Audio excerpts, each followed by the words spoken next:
Hey guys, you're here with Doug, aka The Real Link, and just, man, what a day. This is great. We finally have an EOS R5 mirrorless DSLR in our hands.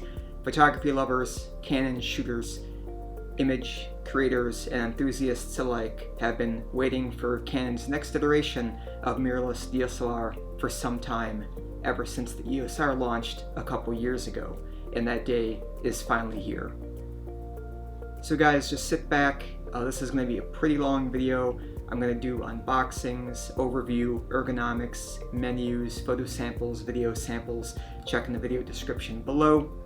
And I'll also provide some source material for that. So yeah, this is going to take some time to get together. Maybe you're seeing it a week from now or whenever I get this up. But anyway, it's a great day. New camera, new toy. Let's have some fun, get into it, and just see if this is worth the money in a professional and consumer sense, if it's Canon's newest foray to catching up to Sony and Nikon and other manufacturers in the mirrorless DSLR space, or will this be an overheating, unmitigated disaster?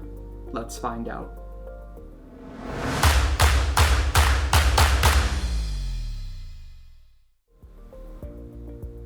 As always guys, a couple ground rules and stipulations I put in my videos just so that I can be upfront with you guys.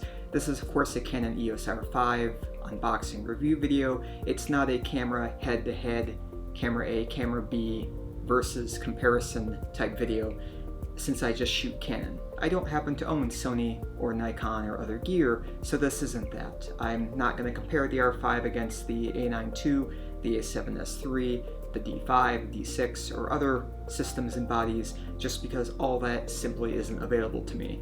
So I'm just focusing on the Canon. If you're looking for sites that will put the R5 and R6 and other cameras head to head, there are many other resources on YouTube and the web that can help you out with that. Obviously, once we unbox this R5, I'm going to cover quite as much as I'm able to with the best of my ability. So we're going to do an unboxing, hands-on overview, ergonomics, comparing the R5 body and maybe like the 5D Mark IV over here. Obviously you're shooting there on the 7D2, so I can't put them all here, but you know, we'll do that. Give you some photo samples, video samples, all the different qualities, some pixel peeping, obviously bringing it in through file transferring software, see what drives work well, what cards work best. Obviously it's being known that the R5 has a lot of overheating concerns and issues, limitations that Canon said. We'll explore that. And basically just try to give you as informative a purchase as you can if you decide to really watch the whole video. So anyway, as always guys, while I shoot professionally, I am not sponsored by Canon. This is not an endorsed or sponsored video in any way. This is all out of my own pocket. Spared no expense. Was a lot.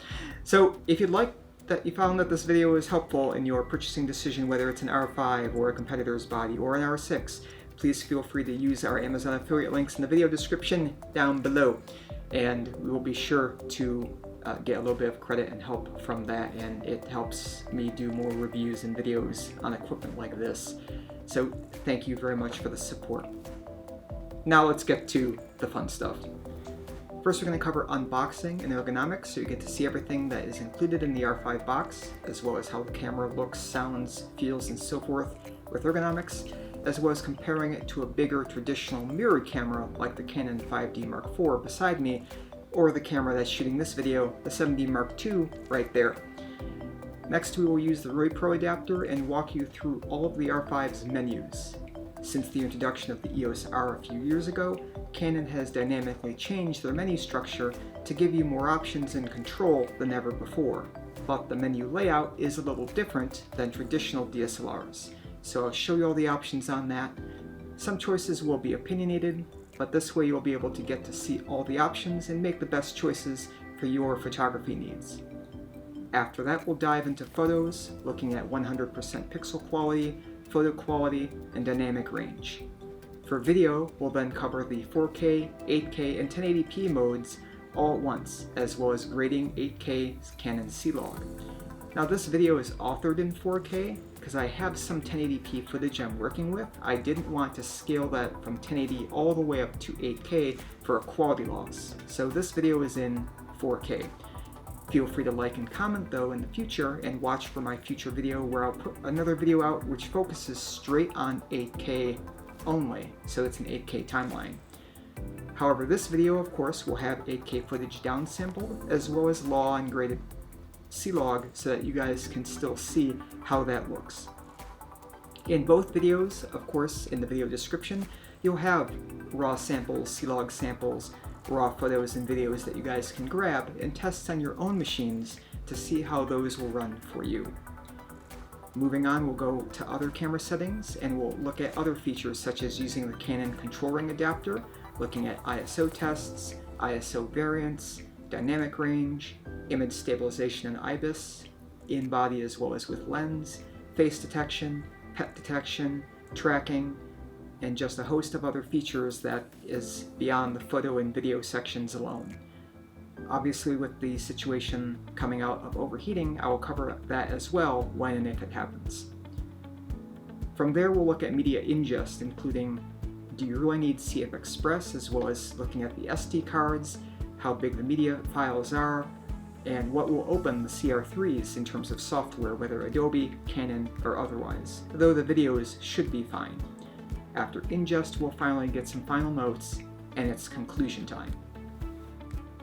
One last thing, guys, of course, while the R5 is great on its own, a camera body is only going to get you so far, so we have some accessories to do the rest of the heavy lifting. For memory, we're using a SanDisk CF Express Type B 512 gig card, as well as a SanDisk 128 gig SD card. Well, I'm going to use the iDuo reader for the SD card, featured in other videos. For the CF Express Type B card, we're using the Triplet CF Express Type B card reader. For the camera itself, we're using the battery grip, the BG R10 battery grip for the extra battery, as well to adapt my EF lens to the RF mount is using the active Canon control ring adapter with the control ring built in. For batteries, the charger, the LPE6 should be the same. However, I still only have one LPE6 NH battery that came in, the other is still back ordered. For the video menus, we're using the RuPro USB dongle to show the menus. And that completes the accessories. If you're interested in any of these, again, our affiliate links are in the video description below. Now let's get to unboxing.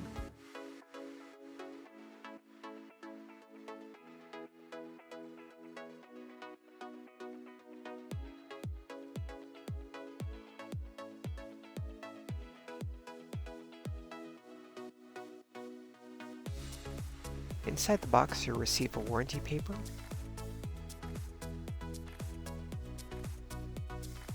manual,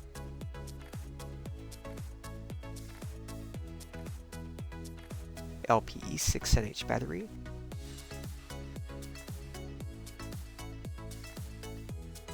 LCE6 charger,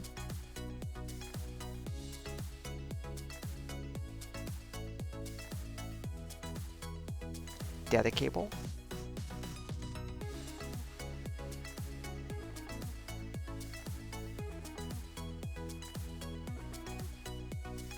Canon strap, and the R5 body itself.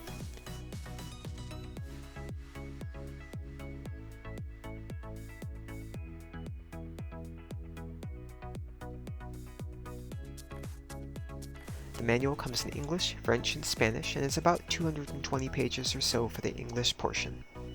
PDFs are available online.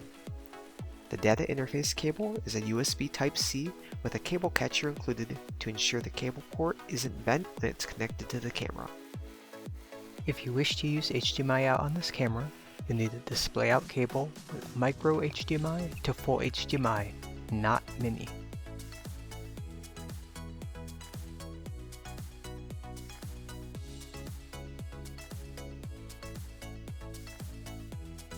While you receive a very tiny R5 strap, it works surprisingly well because of the lighter weight of the body.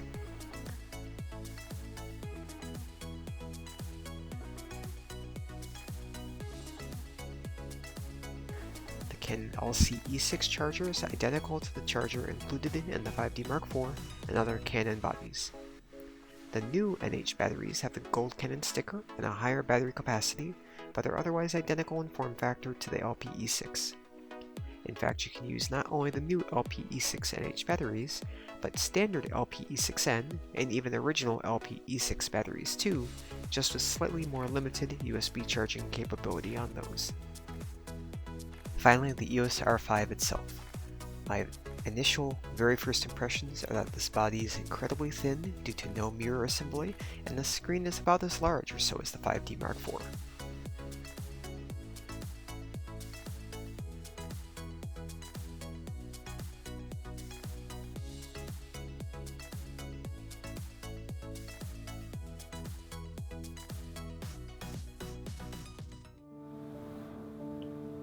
A quick note on the LPE6 and LPE6NH batteries. Well, from the front they look pretty identical, except the one on the left having the gold sticker and chip as the LPE6NH. The right one is a standard LPE6 battery. Both of them, however, are compatible with the R5. The new LPE6NH has 2130 mAh or 16 watt-hours, 2 more than the previous LPE6N. Alright guys, on to ergonomics. On your right, we have the big, full-frame, large body 5D Mark IV with the battery group installed. When you say, obviously, hey, I'm a professional photographer, whether Canon, Sony, Nikon, Pentax, Leica, so on, most people will probably think of something like this with a large camera body. On your left, we have the new Canon R5, but one thing missing, no battery group installed. Let's fix that. As a nice touch, it's good to see Canon protecting the power and data terminals with this group. While there is one more robust power and data connection than normal, installing a battery grip is about the same as any other professional Canon DSLR. Simply adjust the screw and spring to remove the bottom door hatch on the camera. Slide the plastic tabs into the grooves and close the battery door.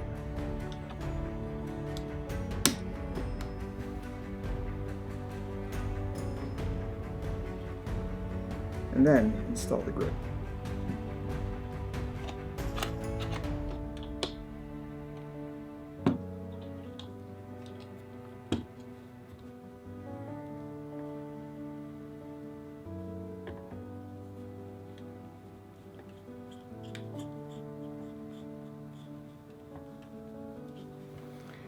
Of course, for safety, you gotta attach the strap, so we have either a Canon or a third-party strap.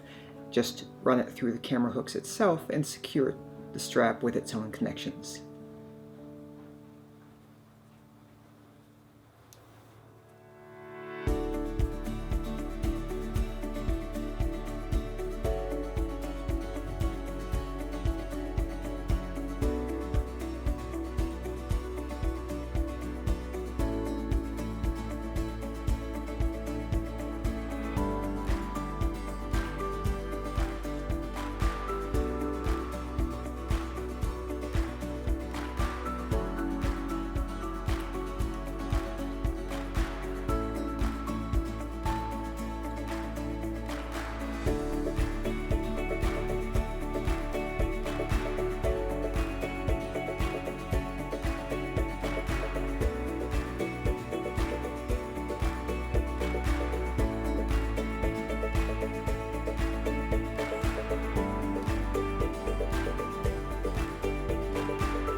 As always, you may need to adjust the strap so that the weighting and balancing is even, but everyone has their own preference.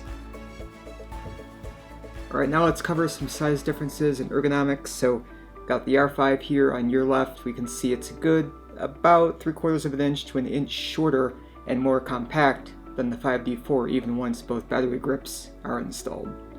Otherwise, the front-facing layout is identical.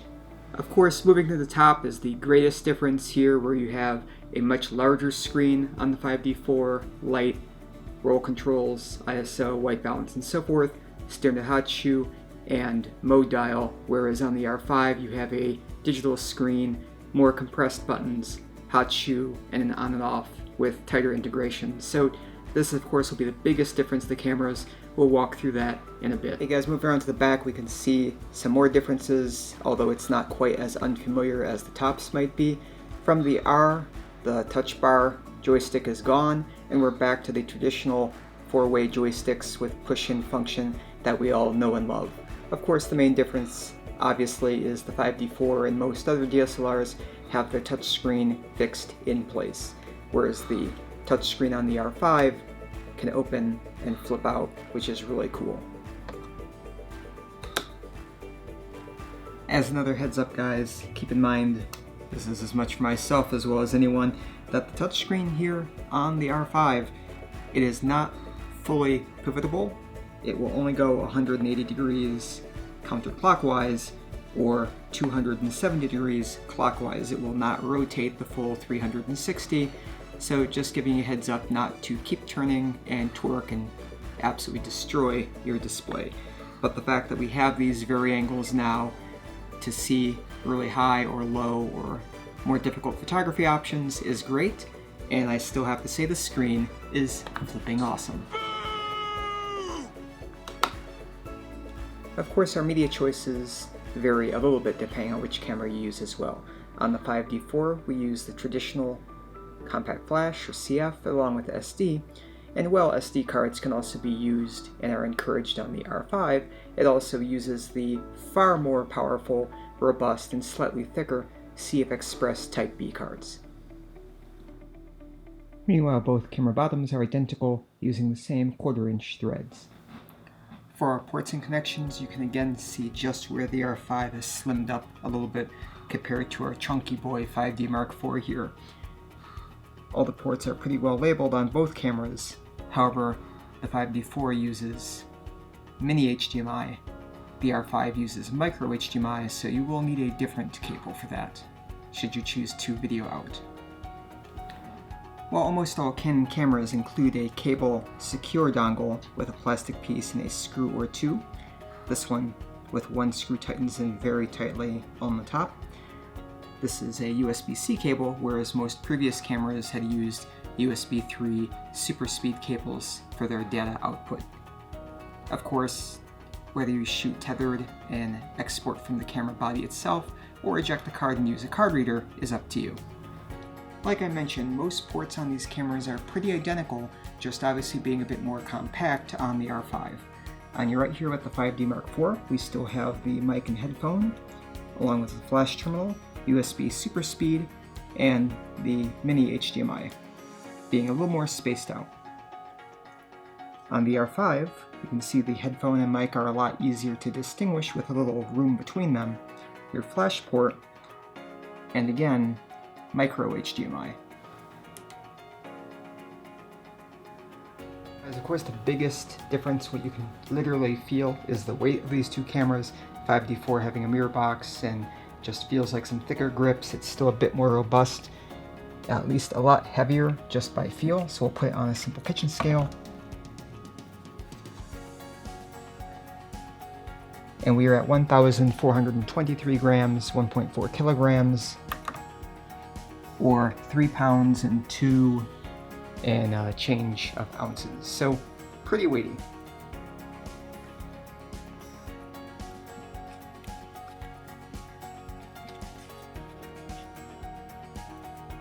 So you can see here the R5 is only 1,216 grams, about 1.2 kilograms, or 2 pounds and 10 ounces and change. So a little bit of a weight difference there. Both cameras have 2 batteries installed, plus their grips, no lenses. Speaking of that, next step. Alright guys, another nice thing is, compared to the R5 on the 5D Mark IV, obviously with the cameras off and the caps off, you have a mirror down protecting the sensor, which is always nice to have. Of course on the R5 you don't have that, But what you do see is that there's an option for the shutter blades to close to protect the sensor, although both are equally fragile, so do still keep that in mind.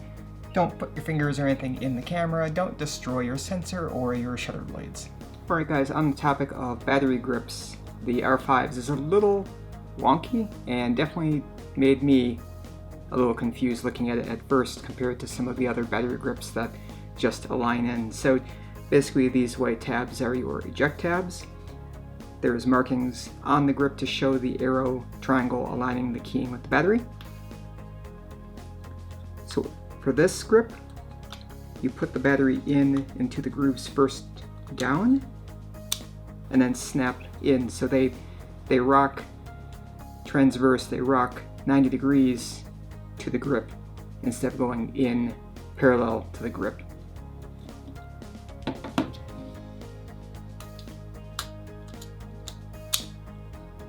But from there, they're both in and you just slide it into the camera as any other grip.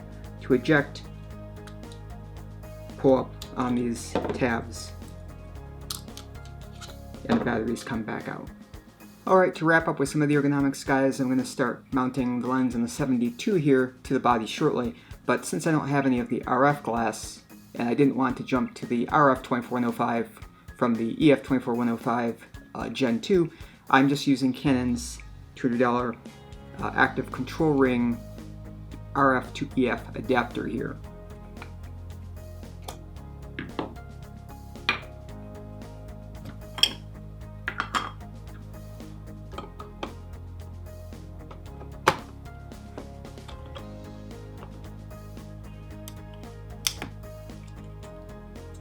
And as usual, it's red dot to red dot, turn, and you're locked in. And here you guys go, everything's on the control ring adapter and then the previous EF 24105 that was on the 72, so you can see how it looks there. This makes it a little bit longer than just on an EF body. The weight's really good. Obviously it's calibrated to be balanced without the adapter, but the weight is about balanced toward the zoom ring with this adapter on, and around the neck, despite the thinner strap, the weight is a little less, so it doesn't actually feel like it's pulling you forward. The weight's about a 60-40, it balances against the body and holding it really well. It's not 50-50, it's not perfect, but again, it'd probably be different with the RF glass itself. Feels really good in the hand, very comfortable, and the control ring is still very easy to reach by the body. For ergonomics, of course, both cameras feel great and have that grip and smooth curvature that Canon's known for. The biggest difference is that the R5 again is a little thinner due to no mirror assembly, but the grip is still thankfully large. The feel and texture on the R5's grip as well as the vertical grip is confidence providing. Of course, the top layouts are the most distinct of all, with the larger screen of the 5D4 and other DSLRs now squished and more compact, so you have a smaller square. The white on black text is surprisingly readable in the majority of conditions I found, where I wish the white light illumination was a little stronger. How you record movies is also a big change from each camera. On the 5D4 and others, you just flip the stills and movie button to the movie mode and hit it to record. On the R5, you can either start recording by pressing the top record button in stills mode, or swap to movie configuration by hitting the mode dial button, then info on the back panel, and now you're in movie mode. Pressing the mode dial lets you change from auto to flexible, program, shutter, aperture, manual, bulb, and custom modes, whereas rotating the mode dial like you do on DSLRs is used for ISO adjustment by default. For adjusting exposure parameters, it's convenient having 3 different dials to dial in each setting, making manual and other modes far more of a breeze to shoot in quickly compared to my previous cameras. The R5 really encourages manual shooting, in my opinion. Using the multifunction button toggles the screen display for adjusting the parameters originally assigned to dedicated buttons on the 5D Mark IV, such as drive mode, exposure control, flash exposure, ISO, white balance, and more. Press the multifunction button once to enable the menu, then use the mode dial to roll to the parameter you wish. Then use the top dial to adjust said parameter. You can also press the light button once to display a micro menu of current settings, or press and hold to display the top screen's light. And now on to camera shutter sounds, where we'll compare the 7D Mark II, 5D Mark IV, and the new R5.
Once you turn the camera on, you'll be presented with setting up the configuration menu and time and date and other settings.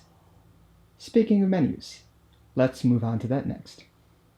By the way, so I'm going to be using the EOS R5 Advanced User's Guide to help guide us along, because there's so many menu options and choices in this camera that even I'm not familiar with all of them. So let's sit back for story time. EOS R5, page 1, chapter 1, let's go. Oh no. Wow. Okay, so we have a 900-page PDF, and let's face it, who has the time to read this? I mean, you guys are too busy watching this video. So anyway, sit back. I'll try to deep dive the menus at least a little bit faster than reading this novel will take you. Keep in mind that some of the menus are contextualized and inherited with some settings disabled, depending on what other menu settings you have turned on or off. And covering that entire data tree would take way too much time. But hopefully you'll get most of the gist of everything, and the rest of the settings you can figure out for yourself. Let's get into the menus. Image Control 1. As always, image quality can be RAW, CRAW, Jpeg, HEIF, or a mix of both in various settings. I'll show for the quality later. For HEIF, or High Efficiency Image Format, it's the still image version of HVEC or H.265, so photos are supposedly half the size at even higher quality than JPEGs. HEIF is also a container supporting GIFs in 16-bit color versus 8-bit of JPEG, which means you can see more detail from this camera, which is 10-bit. Under HDR PQ in section 2, turn it on, and JPEGs will switch to HEIF in the Image Quality menu.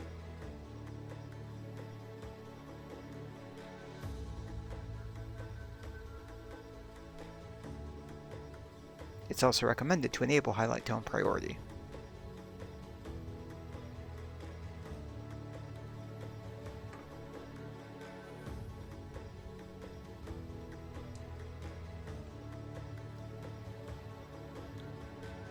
Under HDR PQ in section 2, turn it on, and JPEGs will switch to HEIF in the Image Quality menu.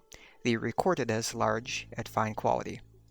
You can convert RAWs to HEIF or JPEGs in Canon DPP software or in camera under the DP RAW option.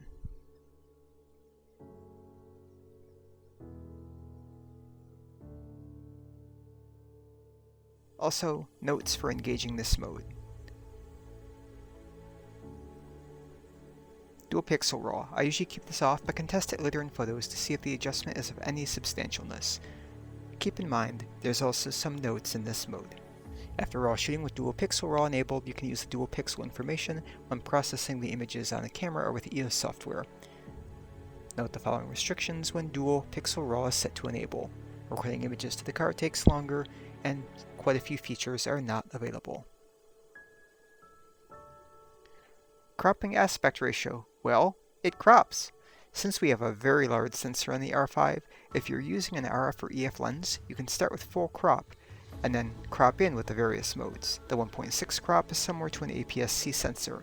A RAW in 1.6x won't capture the rest of the sensor outside of the crop. The 1.1 and 4.3 modes only capture what they show. An EFS lens with adapter automatically is forced to a 1.6x crop. Here are some samples since this isn't really part of the main workflow for most photographers.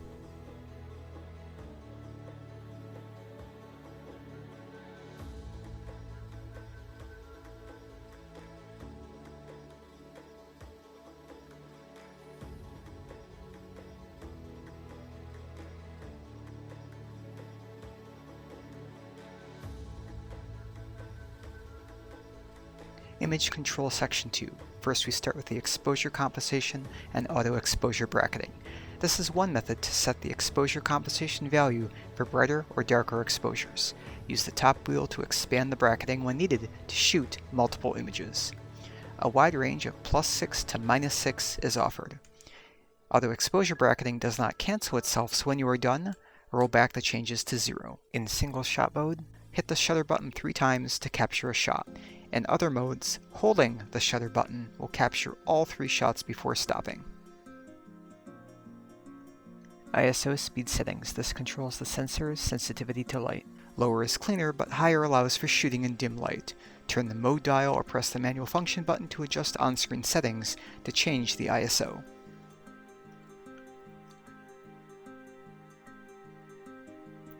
ISO speed range adjustment allows you to change to ISO low, which expands the ISO range to 50 from 100, and ISO high up to 102,400 from 25,600.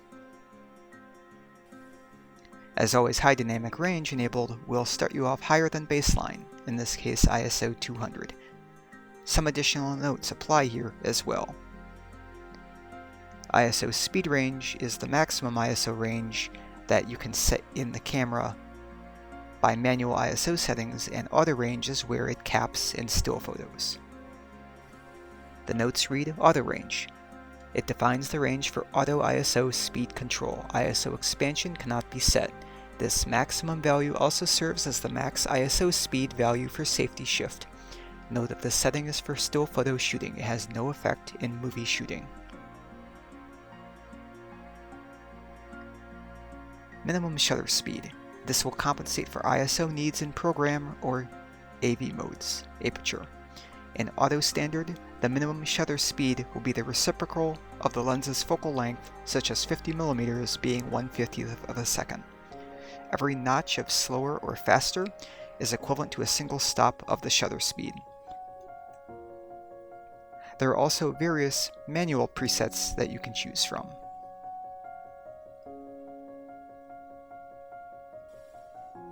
HDR PQ. The PQ is perceptual quantization, basically a gamma curve. This enables HDR images to be created. HDR assist in shooting helps when shooting, and HDR playback assists help when viewing on the back screen or an HDR display. Preferences for midtones for people and highlights for sky are able to be set as well.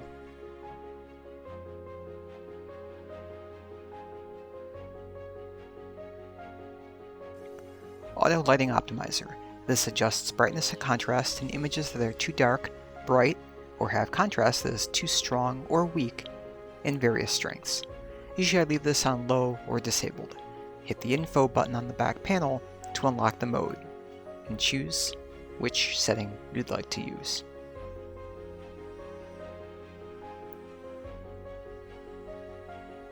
Highlight tone priority. This helps gradiate highlights to grays more smoothly. Enhanced is an even more powerful version of Enabled, though it may not be right in all scenes. Anti-flicker mode. Turn this on if you're shooting in fluorescent lighting and you see flickering in the images. It only is designed to counteract 100 and 120 Hz though, and may not work in all situations. This works by the camera timing exposure to sync up with the frequency cycle and may result in slower bursts and shutter speeds. External speedlight control. With a flash attached, use the multifunction button and then the back panel set wheel to adjust to the flash exposure compensation item, and then use the top wheel to select the amount of flash exposure compensation adjustment. For Canon speedlights other than EL or EX, they will fire at full output. Adjust this by being in manual or aperture modes. For non-Canon units or studio units, select a slower sync speed when using mechanical shutter. Flash firing, enable to fire the external flash, disable to only fire the AF assist beam. ETTL balance. The settings here adjust the ratio of flash to ambient light. Ambience lowers the flash output and lets more available light in, whereas flash priority makes the flash the main source of light. ETTL2 flash metering. The settings here tell the flash system how to meter. Evaluative phase priority is meant for people. Evaluative focuses on continuous flash firing, and average averages the flash exposure for the metered scene. Continuous flash control. ETTL every shot takes a meter reading on every shot taken. ETTL first shot takes metering data only from the first shot and applies that to all subsequent shots.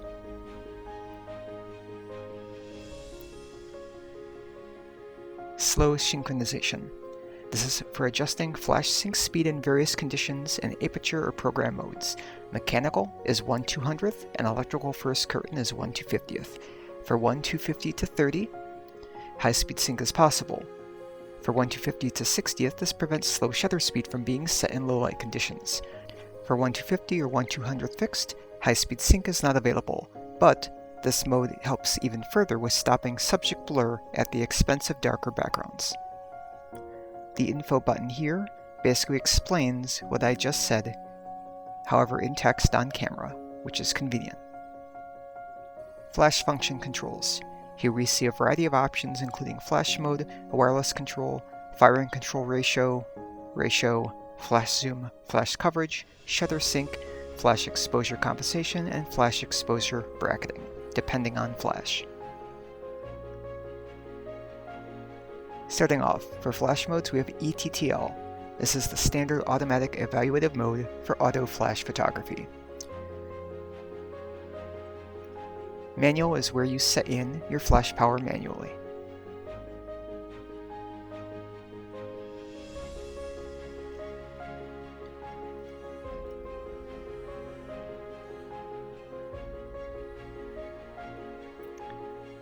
CSP, if it's shown, is continuous shooting priority mode. If your flash has it, this decreases flash by 1 stop and increases ISO by 1 stop, and is beneficial to save battery power in continuous shooting.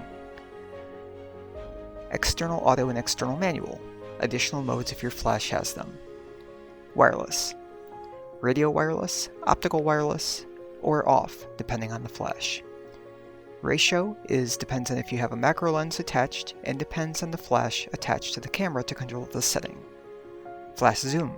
This covers adjusting coverage for the zoom flash heads. If you have a flash head that has zoom capability, you can set it here. For syncing. First curtain sync fires the flash right after exposure starts. Second curtain sync fires the flash toward the end of the exposure, and, combined with slow shutter speed, can leave pleasing light trails. Set the shutter to 1/60th or slower for this mode, otherwise first curtain will take effect. High-speed sync. In aperture mode, this allows for even higher synchronization speeds than the typical maximum. Flash exposure compensation. Adjustable via speedlight, camera, or both. If the toggle is set as well as the flash overrides the camera.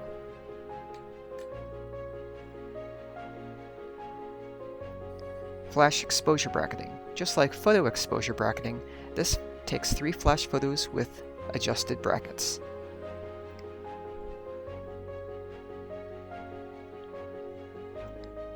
Flash custom functions. While not cover these in detail, they are unique to every flash attached to the body, but I'll show them here for my Canon 430EX version 3.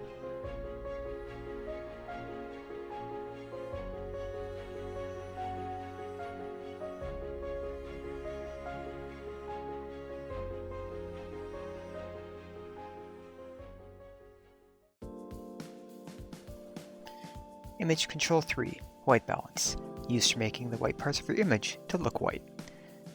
AWB or Ambient Priority White Balance, or Auto White Balance, is usually sufficient, but AWBW, White Priority, can work for harder to balance lighting. You access this by hitting the Info button in the menu and selecting ABW. Of course, via Custom or Kelvin, custom white balances can be set between 2500 and 10,000 K, depending on the mode. In AWB, warmer colors result when shooting under tungsten lighting. In AWBW, it makes these tones cooler.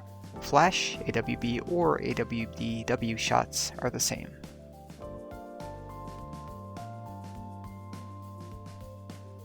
For custom white balance, shoot a white object in manual focus, go to Custom White Balance, select the image, hit OK, and import it.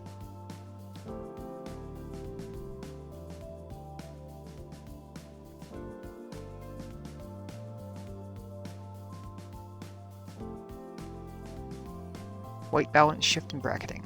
This shifts the magenta and green tint when shooting under artificial light. Use the 8-way controller to set blue, magenta, amber, and green bias accordingly. 1 unit of blue or amber adjustment is equal to 5 myriads of a conversion temperature filter. Use the set wheel to expand bracketing by up to 3 steps. This will then shoot standard exposure, blue then amber, or standard then magenta and green. You can combine this with exposure bracketing for a total of 9 shots per singular image.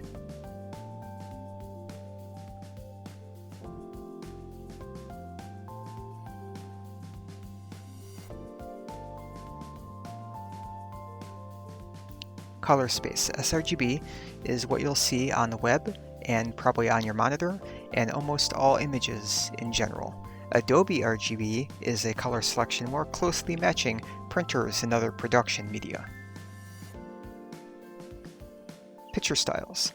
This menu applies various filters and presets as styles. You can go into each setting and change them or make your own under user defined. Auto is auto. Standard makes images look vivid, sharp, and crisp. Portrait lowers sharpness for smooth skin tones. Landscape has more vivid color and sharpness applied. Fine detail has slightly less vivid color, but sharp for very fine details. Neutral is for retouching later, with lower contrast and tones. Faithful is for retouching later. It is accurate and calibrated to 5200K outdoors. Monochrome is black and white images. JPEG shot in this mode lose color data permanently, so keep that in mind. User defined, of course, you can set your own options as a preset.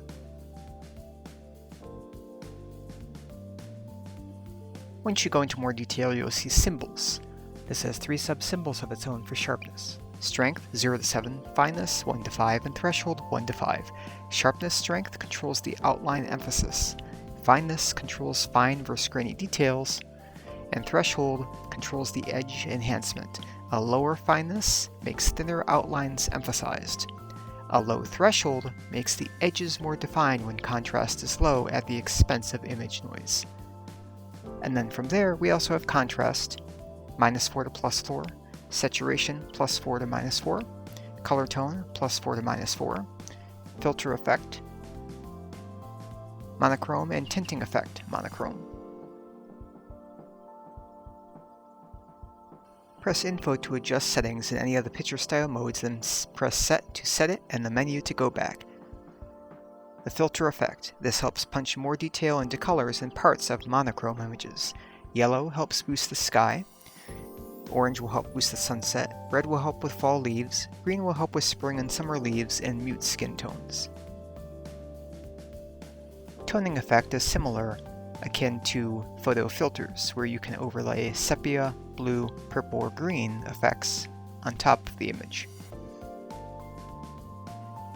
Clarity adjusts image edge contrast. Set it toward the negative for softer images or higher for sharper ones. Lens aberration correction. Lens optics often have limitations as seen by chromatic aberration, distortion, vignetting, and others in the physics of bouncing and focusing light.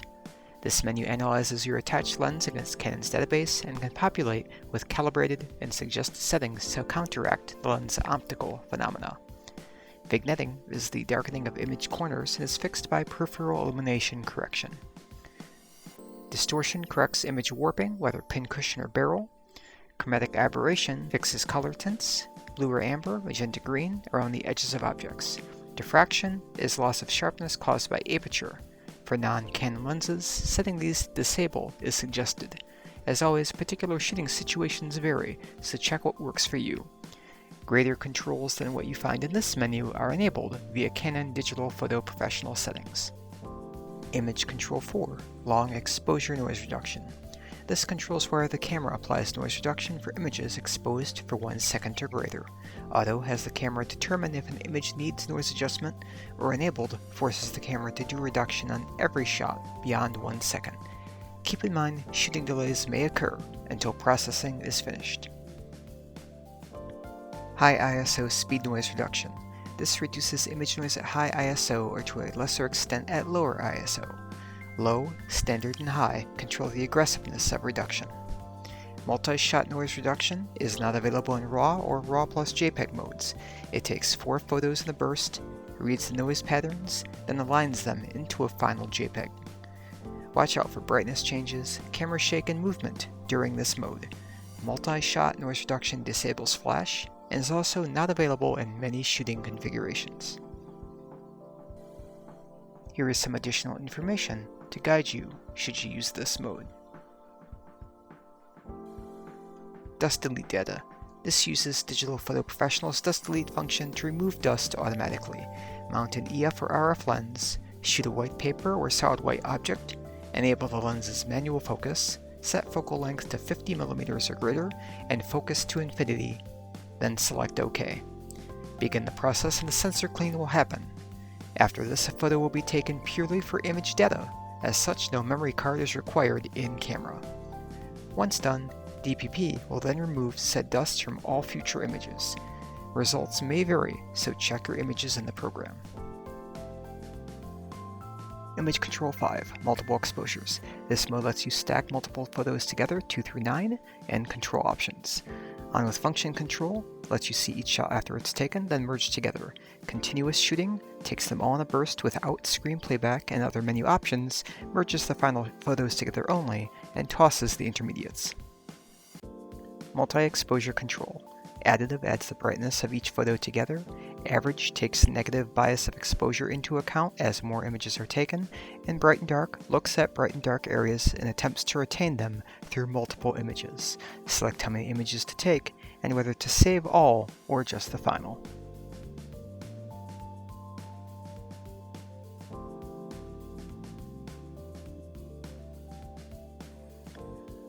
For continuous multi-exposure, one shot will work with how many images you specify, create the image, then stop. Continuous will continue this burst until Set Multiple Exposures is turned off in the menu. You can also select a raw image to start as the first exposure and that data is used. And multi-exposure mode, Playback, and Trash give you new options to delete the last sequenced photo taken, the whole set, and save every incremental image or just the final result.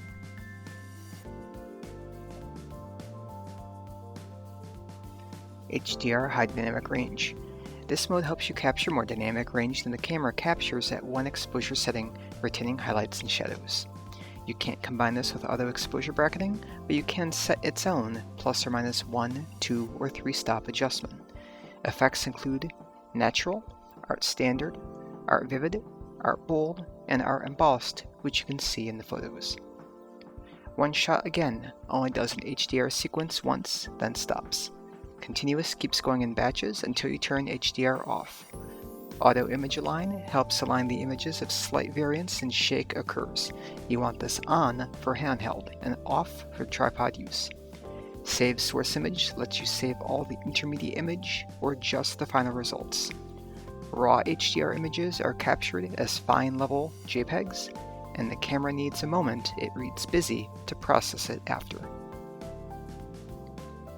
Focus bracketing. This lets you capture an in-focus image stacked from very near to very far by combining multiple photos. Set this to enable, and then set the focus increment amount and how many shots you'd like in the set. Exposure smoothing will help control the brightness adjustment changes when shifting apertures. Ideally, shoot wide and start your sequence at near focus for best results. Merge after in DPP, and you're done.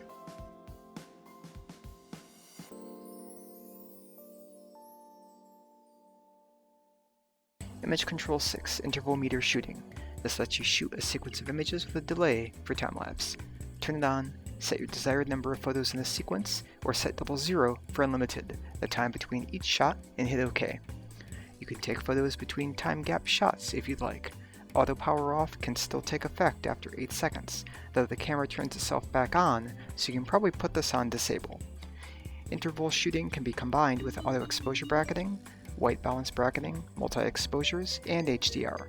Since the camera won't shoot until obtaining focus repeatedly, however, it's best to switch to manual focus beforehand and turn off your automatic focus on whichever lens you have attached. Bulb mode.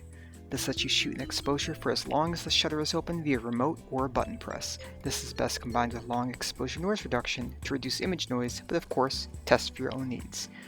You can access this mode by hitting the mode dial and switching to bulb, and then enabling it in the bulb timer settings for how long you'd like the camera to keep the shutter open for. Shutter mode. Mechanical uses the mechanical shutter. Electric first curtain only activates the second curtain shutter. Electric lets you shoot without the shutter sound at up to 20 frames per second. Each image is shown back on the display. Release shutter without card. Enable lets you take photos without a card in the camera. Disable will display a warning to insert a card before shooting. Image Control 7.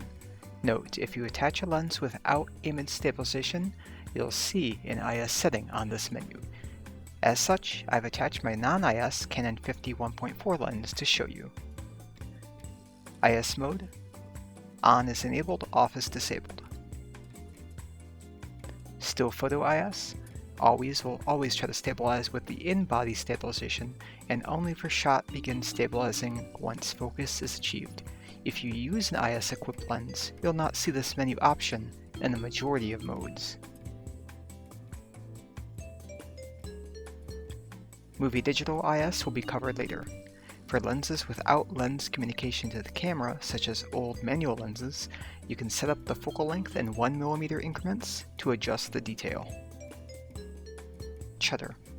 There's a bottom left icon in the display that will toggle this off and on as well. Enabled lets you touch on the screen to move the AF point for focus, then the photo is taken. Disabled lets you just tap the screen to focus on an AF point or an area, but you use the shutter button for taking the photo. A green lit AF point is in focus, orange is not. Image Review shows you your last image taken on the screen for a specified time. Hold continuously displays it until the camera reaches the power saving setting for display off. Viewfinder Review lets you review images on the back screen or the EVF. High Speed Review. It refreshes the viewfinder and screen faster for burst high speed mode to more easily track your shots. Metering Timer. This shows how long the camera will continue meter reading for at the selected exposure display and auto exposure lock when the shutter is pressed halfway. Exposure Simulation. This helps you see the image taken more accurately compared to the actual exposure. Having this turned on works to make the display look more accurate to the shot itself. If, during shutter mode is selected, only the depth of field preview button on the front of the camera will then show the proper exposure, and disable will show the image at a predefined brightness even if the EV is changed. While this may be useful in particular circumstances, I've left this on enable. Shooting Information Display. This lets you customize what you see on screen as you're shooting.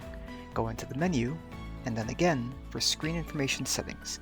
This lets you customize the display screen HUD in order to show what you'd like to see. There are 5 main screens of Basic, Detailed, Detailed with Histogram, All Off, or Quick menu, along with 5 configurable options on each. which include basic shooting info, detailed shooting info, on-screen buttons, histogram display, and on-screen level. Use the info button to customize these from their own respective base preferences. For example, if you only want the basic option in number 1, but you just want a level added, hit the info and add that only. You can also untick and disable cycling of the modes as well as you cycle the info button.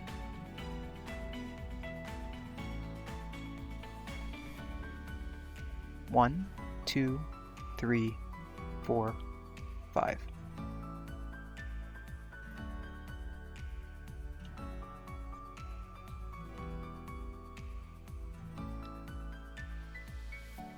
Viewfinder info and vertical display.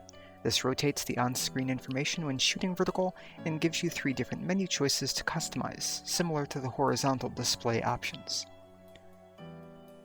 Vertical display on rotates the information to fit vertical when vertical shooting, and off to leave it horizontal. Grid display. This displays an overlay grid pattern for easier composition.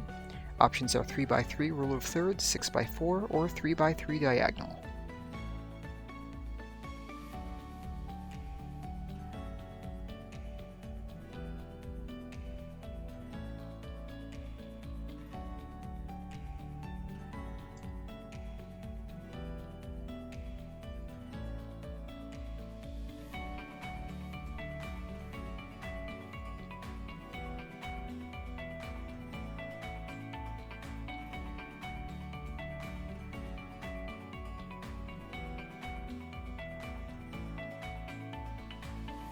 Histogram layout lets you change whether the histogram shows brightness or RGB weighting.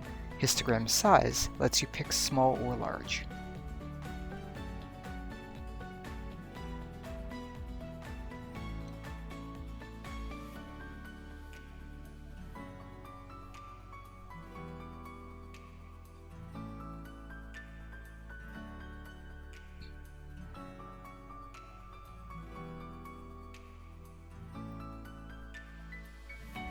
Focus distance display. This is enabled when using an RF lens. Options include in manual focus mode, when focusing, always, or disable with units in meters or feet. Reset. This will reset the HUD preferences in this menu to defaults. Image Control 8. Viewfinder display format. This lets you pick between 2 choices for the EVF, full coverage or one that shows information in a reduced size to better determine image frame composition. Display performance. Power saving or smooth. While power saving is generally responsive enough, the EVF refresh speed reduces in low light. Toggle to smooth for a faster refreshing EVF for quick bursts, tracking, or just better display speed. Metering controls. Press the quick button to bring up various menu adjustments including metering modes. Evaluative, arcs with a filled dot, is a good all-around option for correctly exposing the subject in a variety of lighting conditions. Partial, arcs only, is best for backlit subjects and evaluates the centermost 6% of the screen. Spot metering, as a solid dot, evaluates the centermost 3% of the screen. Center weighted average with no dot evaluates the entire scene but puts more emphasis on the center. Auto exposure lock meter after focus. This lets you lock or adjust exposure once subjects are in focus with one-shot AF. Auto exposure lock. Press the star button on the back panel to lock exposure for the time specified in the metering menu. Repress to set a new lock. If exposure simulation is on, it indicates exposure simulation adjustment is turned on. If it's blinking, the preview is indicating a difference in being too bright or dark, but actual captured exposure will be correct to the settings made. In general, if a white or red thermometer is shown, these are warnings for both still and movie modes that the camera is reaching a high internal temperature.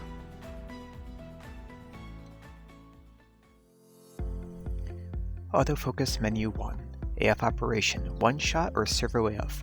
One shot is for still subjects where you cannot take the picture if focus is not achieved. A green AF point indicates focus and an orange one does not. Servo AF is designed for continuous focus on a moving subject, but will let you take photos even if the focus is incorrect. Once locked, the AF point turns blue. continue tracking and taking photos. AF method. Face tracking. This will detect people and animals and start tracking their movements. Smaller squares are used for eyes and larger squares for faces to help assist ease in photographing the subjects. Spot AF. The camera focuses in on an area smaller than one AF point. 1 point AF. A single AF point is used for focus.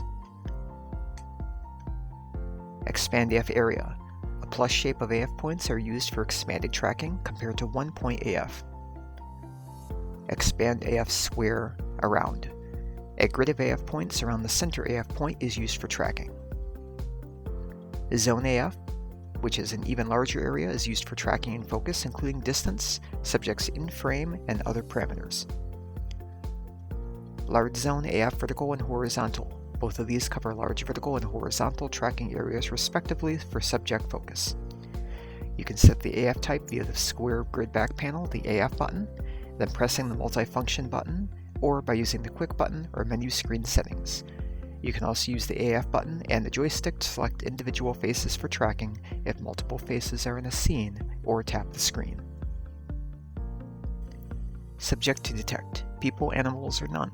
The camera attempts to identify people or dogs, cats, and birds for tracking. If tracking can't be established, bodies might be used, though tracking lets the camera pick what it feels emphasis should be placed on. Eye detection. When turned on, the camera looks to focus lock on the subject's eyes. AF adjustment. To move an AF point, select the AF grid button.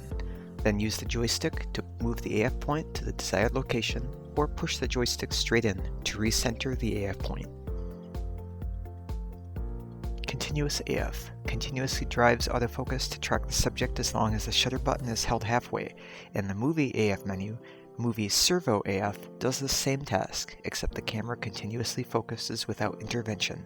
Pressing the shutter button, or AF on, will cancel this in movie mode. Touch and drag AF. This lets you touch the screen to move an AF point. Absolute is wherever you tap. Relative lets you slide the AF point gauged by how far you drag, regardless of where on the screen you touch.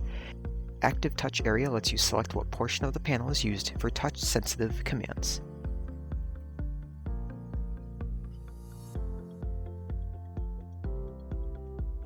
AF Menu 2 Manual Focus Peaking. This lets colored outlines show up for items in focus. Switch your lens to manual focus, then you can enable focus peaking. From there you can change the level, high or low, and the color, red, blue, or yellow, to more easily show the outlines of items in focus. Focus Guide. This presents an AF point with 3 triangles which can be changed by using the AF button and joystick. Once the AF point is where you'd like to focus, begin rotating the focus ring. 2 triangles on top means a bias toward infinity, and 2 triangles on bottom means a bias towards too near. Continue rotating until all triangles meet and the AF light's green for proper focus. AF Assist Beam Firing. On uses the AF Assist lamp on the camera to help achieve focus. Disabled turns this off. LED uses the Speed Light's LED for assist if said flash is equipped, otherwise it uses the camera's AF Assist Beam. AF Mode 3 Servo Mode Characteristics and AF Configuration Tool. These are broken into predefined cases for specific situations. Case 1 is a multi-purpose setting for motion in general. Case 2 is for subject tracking continuously and ignoring potential objects, which is suggested for tennis or skiing. Case 3 instantly focuses on a subject entering an AF point, such as cycling or skiing. Case 4 is for subjects that accelerate or decelerate quickly, most sports, auto racing, or gymnastics. Case A for auto. The camera tracking attempts to automatically adjust based on the subject movement. In all modes, you can adjust 2 things, tracking sensitivity and acceleration, deceleration. For tracking sensitivity, this offers a degree of adjustment based between locked on and responsive focus, where the stronger the slider, the more the camera will stick its settings to what you choose. And for acceleration and deceleration, 0, -2, and -1 are good for slow and steady motion, whereas +2 and +1 are good for erratic and abrupt motion. Unfortunately, I can't really offer any advice on this menu in general though, since I don't do sports photography and I can't readily test this. However, for your individual needs, test what works for you. AF Menu 4, Lens Electronic Manual Focus. This specifies how the lens focus behaves when a lens with electronic manual focus is equipped. Disable after one shot. After the AF operation, manual focusing adjustment is disabled. One shot enabled. This lets you keep adjusting manual focus after AF if you keep holding the shutter button down halfway. One shot enabled magnify. Similar to one shot enabled, but the screen will magnify to help assist focus precision. Disabled. This lens adjustment is disabled when the lens focus mode is set to autofocus. One-shot AF release prior. This toggle will set up the one-shot AF drive to prioritize releasing the shutter or ensuring focus is obtained first. Release is useful for a shot obtained where capturing an exact moment is crucial. However, in most operations, you'll want this to be in focus priority. Switching track subjects. This controls how easily the camera will use one AF point to track subjects or adjust. Disable only uses the initial AF point. Enable slow tracks as much as possible, however it will switch to other AF points and subjects when the main subject priority can't be established. Enable allows the camera to freely switch between multiple subjects. Lens drive when AF impossible. This controls what the lens will do in the event autofocus can't be obtained. Turning this to on will drive the lens back and forth in an attempt to find focus at the expense of blurred focus while the lens hunts. Off will stop the lens from driving itself and forcing an autofocus image. Limit AF methods. This lets you toggle which AF methods you'd like to use. Manual 1-point AF cannot be removed. AF method selection control. This lets you adjust whether to adjust picking the AF method by pressing the AF button, then the multifunction button on the top of the camera, or by using the AF button, then the top adjustment wheel on the camera. Use the joystick to move the AF box around. Orientation linked AF point. This lets you make identical or separate AF zones and points when you're shooting horizontally and vertically. Same uses the same setting in both orientations. Separate AF point separates orientation and lets you customize horizontal, vertical with grip down, and vertical with grip up orientation. If you do a lot of vertical shooting, you'll probably want to turn this to separate. AF Menu 5. Initial servo AF point for face tracking. Initial starts with the manually chosen AF point when AF drive is set to servo and the AF method is set to face tracking. AF point set from other modes. This is useful for using the AF point that was used before any additional AF selection methods such as zone, expand, spot, etc. were made. Auto. This automatically sets the servo AF point based on shooting conditions. Focus ring rotation. This controls the lens focus ring adjustment, minus to plus, or the reverse adjustment. Manual focus ring sensitivity. This lets you tweak the focusing ring to be more sensitive based on rotational speed or by a set degree every turn or click. Joystick sensitivity for AF point selection. This controls how sensitive the AF point movement is by the joystick.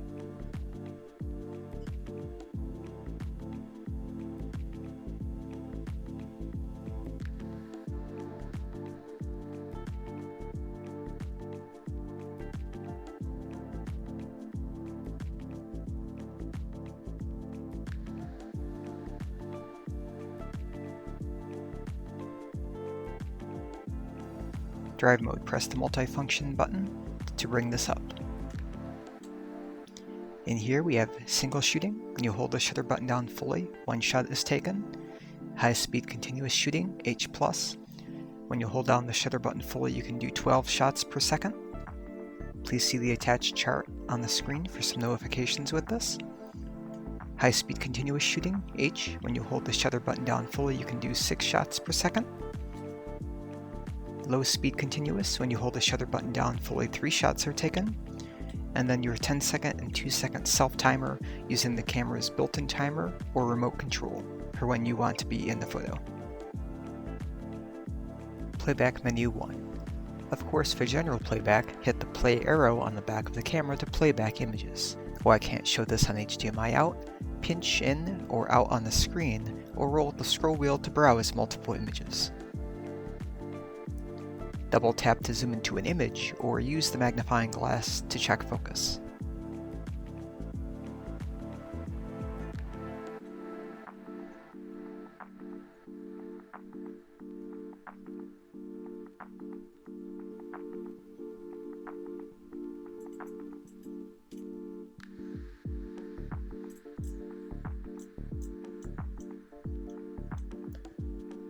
To magnify further, use the top wheel or pinch the screen. You can scroll around by dragging on the screen or by pressing the joystick buttons.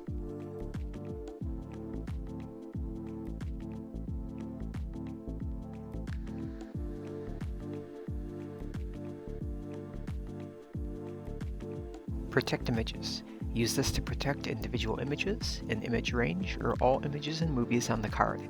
This will prevent erasing, however not prevent images from being erased via card format.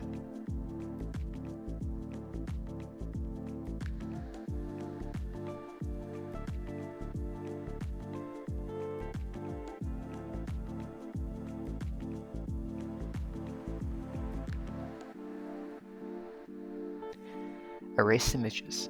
This lets you erase images, only RAW plus JPEG, only RAW plus HEIF, a range of images or everything in the folder, or all images on the whole card. Rotate stills. Select an image with the jog wheel, then press set to rotate through 90, 180, 270, and 0 degrees. Auto rotation on camera and/or computer will generally handle this correctly automatically, but you can still rotate on camera or on computer after. Movie rotation. This puts a triangle on the top, right, or left for a movie to be rotated, though movies will still play back horizontally.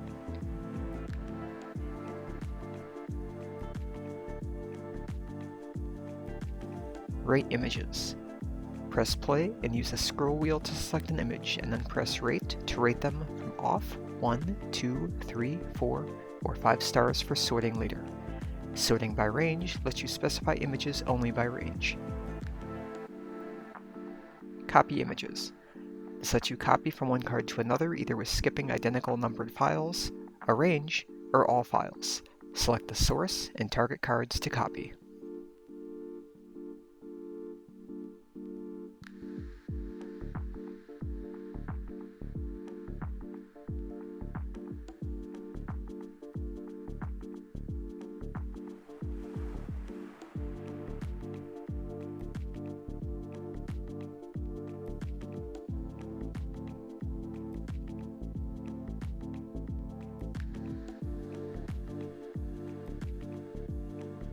Playback menu 2, print ordering. Digital print order format lets you specify the print type, date, file name, and more for preparing for printing. Standard is one image, Index prints multiple thumbnails, and both does both. For a photo book, download the EOS software to set it up with the camera for creating a photo book. Playback menu 3, raw processing DP raw. This lets you convert RAW to JPEG or HEIF in camera without using DPP or other software. Select individual images or range via the scroll wheel and the quick select button.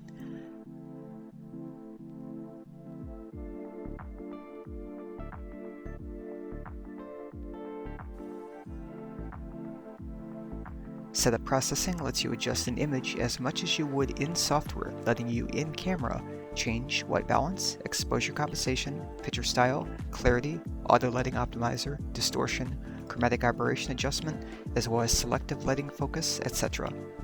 Processing in camera will not produce exactly identical JPEGs to using DPP software, but it's pretty close.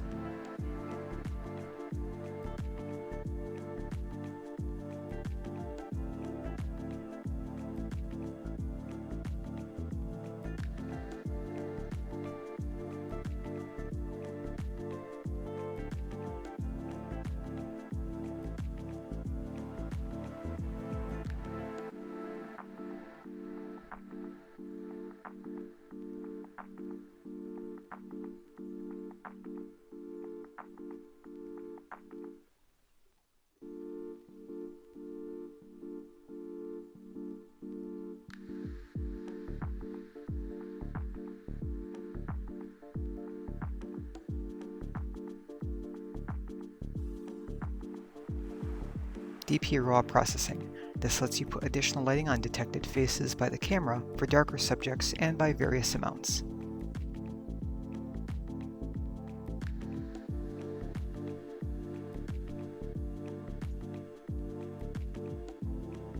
Resize. This lets you select M, S1, or S2 smaller resolution options. This saves a new image file.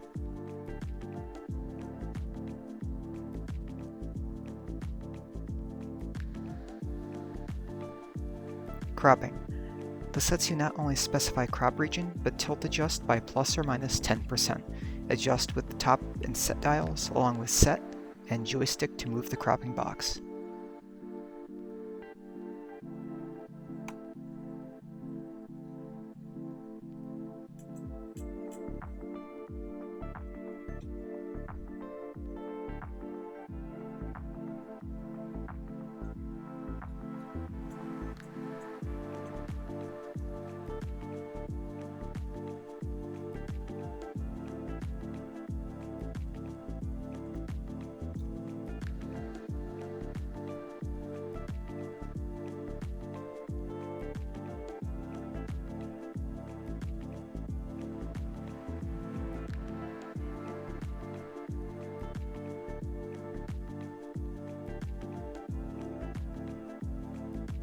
HEIF to JPEG conversion.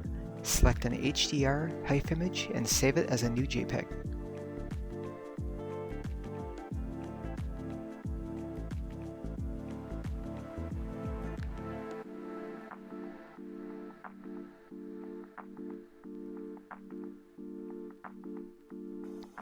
Playback menu 4, Slideshow. Setup lets you set up the image display length and set to start or pause.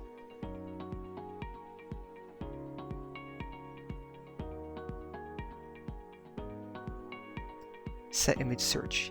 This lets you find images for playback filtered to conditions such as rating, date, protected status, folder, or file type. Magnification. The amount of zoom is shown when hitting the magnifying glass button based from the center or the focused AF point. If in manual focus, the zoom is from the center. Image jump.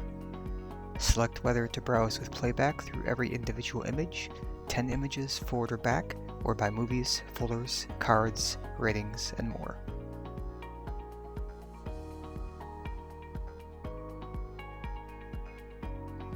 Switch dials. This lets you swap functions of the top dial and the mode dial throughout operation.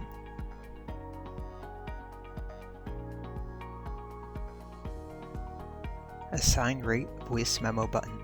Going into this menu lets you use the rate button for various functions, including taking a memo on a particular photo, playing back said memo, and protecting or erasing images.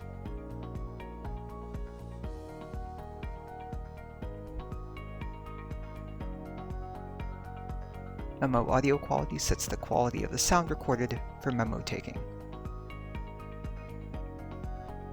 Playback menu 5, Playback information display. This lets you choose what is shown on screen during the playback of images. While we're here, we have histograms. These are tools that let you evaluate a photo's range of exposure and saturation via brightness or RGB. For exposure, white bars toward the left indicate underexposure or darkness, and to the right, overexposure and brightness. For RGB, left is undersaturated, right is oversaturated. Most of the photos you take will probably have the weights be placed in the middle of these two extremes.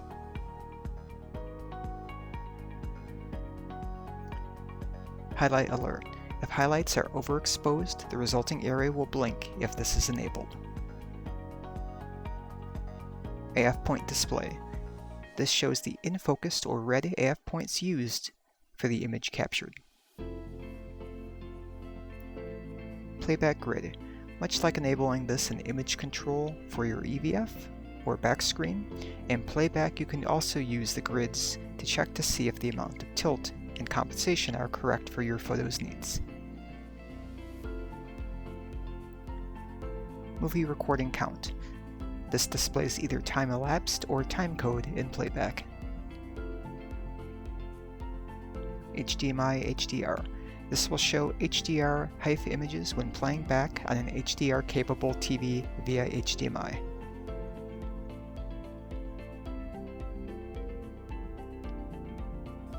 Wireless functions. These let you set up connecting via wireless or Bluetooth to devices like smartphones, FTP, computer, or other web services. First, make sure your Wi-Fi and Bluetooth are set to enable.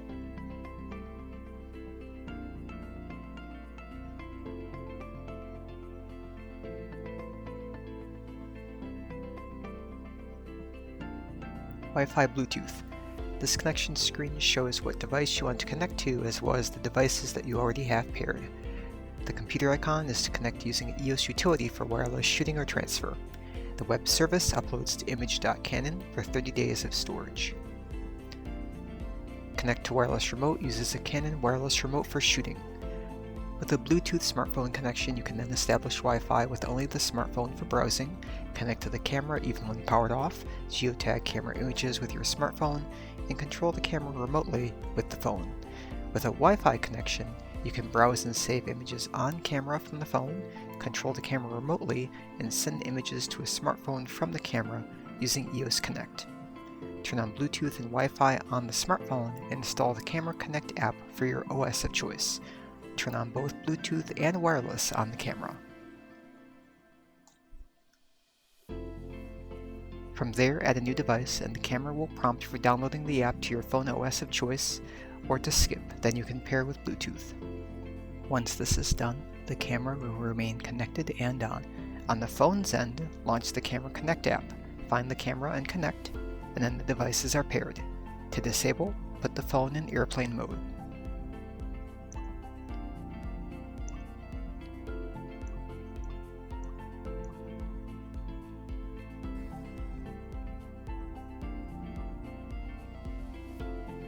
When Wi-Fi is on, disconnect and exit will turn off Wi-Fi. Confirm settings will let you change settings, and error will give you an error description if one is received. Now you can use the phone app to control the camera, transfer images, and more. To disable a pairing, go to Edit Delete Pairing in Camera and remove the phone. Be sure to also clear the paired camera on the phone's app. For connecting to just Wi-Fi, say Do Not Display when picking the phone OS for pairing is displayed. Select Connect via Wi-Fi and enter your network SSID and password.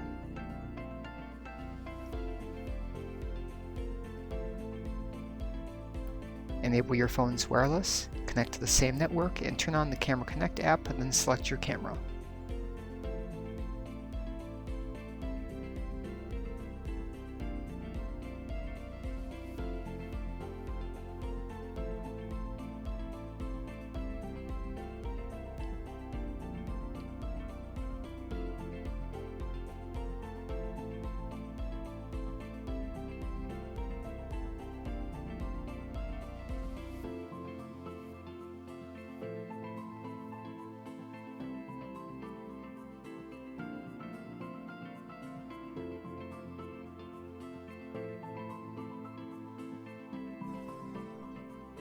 Once connected, you can see all the network information from your Wi-Fi network and smartphone.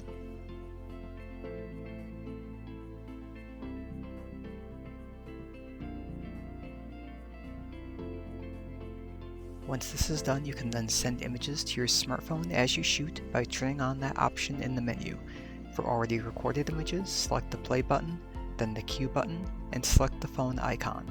Configure options, then send. You can select full-size or reduced images, compression options, individual images, arrange, filtered images, or everything. To make the images viewable, go back into the camera settings for the paired phone and select Edit and Delete Device and then View Image. You can then view images by date, filter, and other options. To disable Wi-Fi, do this via in the camera's menus or via the app.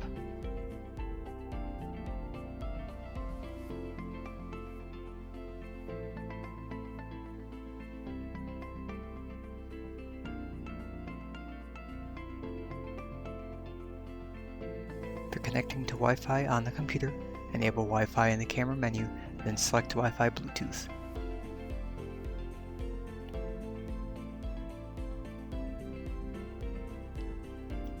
Type in the network SSID and password on camera and make sure the pairing computer is also connected to wireless. Tap on the camera to begin pairing with the computer and launch EOS Utility on the computer to pair. Select Wi-Fi LAN, click Connect, then return to the camera and allow connection. For image transferring with EOS Utility, select Image Selection and Transfer to configure direct or FTP transfer with RAWs, JPEGs, or HEIFs. From there, select which images or range you want to send on the camera and start transfer. You can also use the EOS Utility to set WFT captions on photos or send captions to the camera. My overall impressions for wireless testing, walking both indoors and outdoors, was decent. The 2.4 GHz band was better for me than the range of the 5 GHz. With 2.4 GHz mode, I could open the EOS Utility, walk from my room past the router, and reach about 35 feet or 11 meters away past our kitchen before the camera indicator light remained unlit after several seconds. Returning within router range, refreshed the camera and the transferring continued. I could not find a timeout utility option on the EOS Utility for this, however. Going past objects like a fridge naturally appeared to dampen the speeds. For 5 GHz, I couldn't even reach that far, with the transfer slowing down upon even entering the kitchen about 25 feet from the router. Breaking this connection by moving further and then going back into range, however, did not gracefully restore the transfer, so it failed. Of course, you can just restart again with the utility. Our router is about 20 feet, or 6 meters, from the nearest egress point, so I could step outside a few feet, even going down the driveway, weakened or broke connection. The optional wireless transmitter add-on from Canon, WFT R10A, is far stronger and capable of far greater speeds while holding 2 batteries. Overall, with 2.4 GHz, I could see wireless transferring complete at around 25 to 40 megabits per second, and the 5 GHz band transferring around 50 to 70 megabits per second, with averages in the 30 to 40 megabit per second range. This would be sufficiently fast for a nearby computer transferring JPEGs or intermittent RAWs in a booth session, but the distances do not carry very far and are certainly susceptible to interference. I do not own the more powerful transmitter pack, so I cannot comment on that.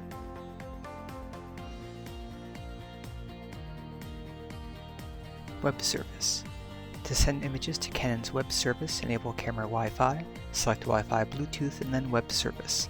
Connect to a Wi-Fi network, enter your email address and unique 4-digit PIN. You'll get an email from Canon with wrap-up instructions. While this is in progress, on the camera, the icon will change to a cloud with rotating arrows, and then once wrapped up, it'll change to a cloud with a checkmark. Turn on auto send just for images or for images and movies. Turn the camera off and on again to complete the process. Transfer to FTP server. While I did spend quite some time on this, I couldn't get the option to work as the manual only gives standard guidelines. However, this was likely due to my router and system settings, and regardless of configuring Windows and router options, as well as camera settings and ports, I just couldn't get it to work. GPS settings. With Wi-Fi and Bluetooth on, you can use your phone to send geotagging information to the R5 for photo GPS data. The camera does not have built-in GPS itself. Image transfer. This lets you specify what image types and how to transfer images, whether via FTP or direct from camera.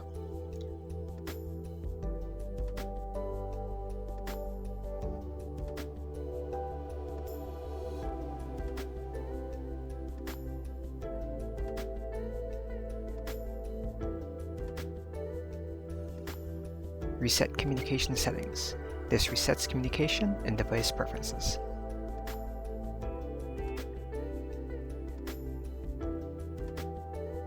Set up wrench menu number 1. Record function, card folder select. This lets you organize how you want media stored between both memory cards when two are present. You can store movies on one card and photos on another, RAW video on one and MP4 video on another, record one photo file type to one card and another on the second, overflow from one card to another when the first card becomes full, and copy the same data to both, among other options. For a folder name, they start with prefix 100 and climb to 999, each able to hold 9,999 files. For a custom folder, it must be made on the card in a folder named DCIM, then a 3-digit number starting with 100 minimum, with 5 characters, not including the spaces, after. 100ABC_D is identical to 100W_XYZ. However, 100_ABCD and then 101_ABCD are fine. If the card folder reaches 999 with image 9999, a prompt will have you switch cards or delete photos as the camera cannot go above this. File numbering: continuous or auto and manual reset. This lets you have the camera continuously count up for numbering files even if you swap cards or create new folders. Auto changes the next folder's images to 0 after making a new folder or swapping cards. Manual lets you make a new folder with files starting at 0001. If you want to organize a session, consider formatting the card to begin again at folder 001, photo 0001. File naming. You can prefix your images with a custom 4-character image name except using underscore first, or by a camera file stamp such as 0001L for a large, fine Jpeg, RAW, or HEIF file.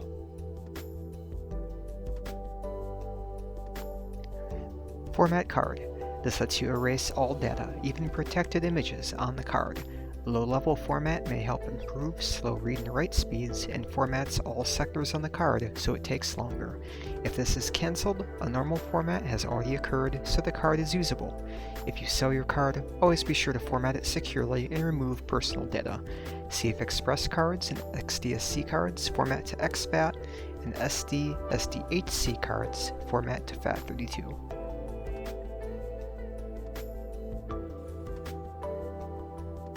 Auto-rotate. This lets you pick to auto-rotate photos and movies on camera and computer, computer only, or never. Movie rotation helps with playback orientation on other devices. RAW or RAW plus MP4 storage configuration will not add this data.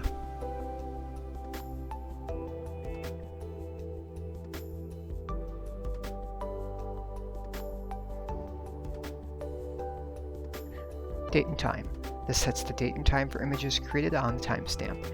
If your time zone doesn't exist, set to double dashes and offset by the difference from UTC. For everyone else, set your time zone and also choose whether to automatically enable or disable daylight savings time in this menu.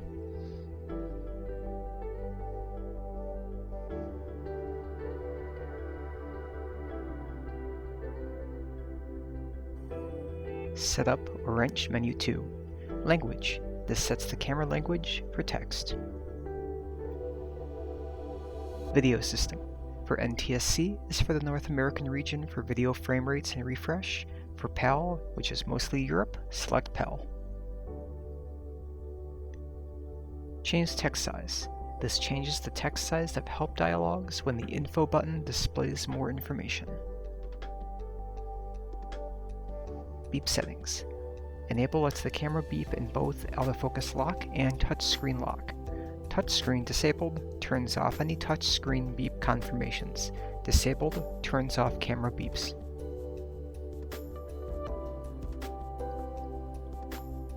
Headphone volume. Adjust to hear back video clip volume or mic volume when headphones are plugged into the headphone jack. Power saving. This controls the time that the back screen display, viewfinder, and camera itself power off. Press the shutter button halfway to awaken the camera for shooting. Eco mode. This dims the display after 2 seconds and turns the camera off after 10 seconds to conserve power. Press the shutter button halfway to awaken the camera for shooting. Setup wrench number 3, screen viewfinder display. This controls the displays for viewing. Auto 1 uses the screen when swung out or closed against the camera facing you, but switches to the viewfinder when you look through it. Auto 2 uses the screen when it's closed against the camera facing you, but switches to the viewfinder when you look through it. The viewfinder always uses the viewfinder, and the screen always uses the screen. The difference between Auto 1 and Auto 2 is the viewfinder sensor does not respond when the screen is swung out from the camera in Auto 1.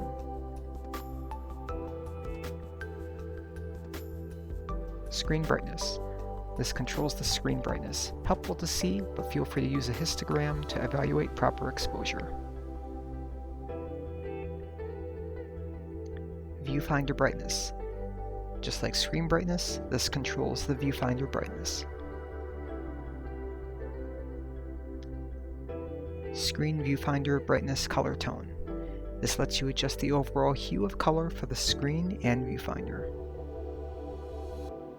Fine-tune viewfinder color tone. This lets you adjust the viewfinder bias for magenta, blue, green, and amber. UI magnification. This lets you double tap on the screen to enlarge the UI using 2 fingers. Double tap with 2 fingers again to revert to the regular sized UI. This only scales up menus and requires camera controls to adjust from there. I am unable to show this, however, with using HDMI out. Setup wrench menu 4, HDMI resolution. This is your preferred display format for displaying via HDMI out. Auto will auto-detect a display resolution and pick the best fit. 1080p downscales to 1080p for a faster responding signal or if display issues occur. Touch control settings. This is useful for when you're wearing gloves. Standard is a standard touch sensitivity. Sensitive increases sensitivity by an unspecified amount.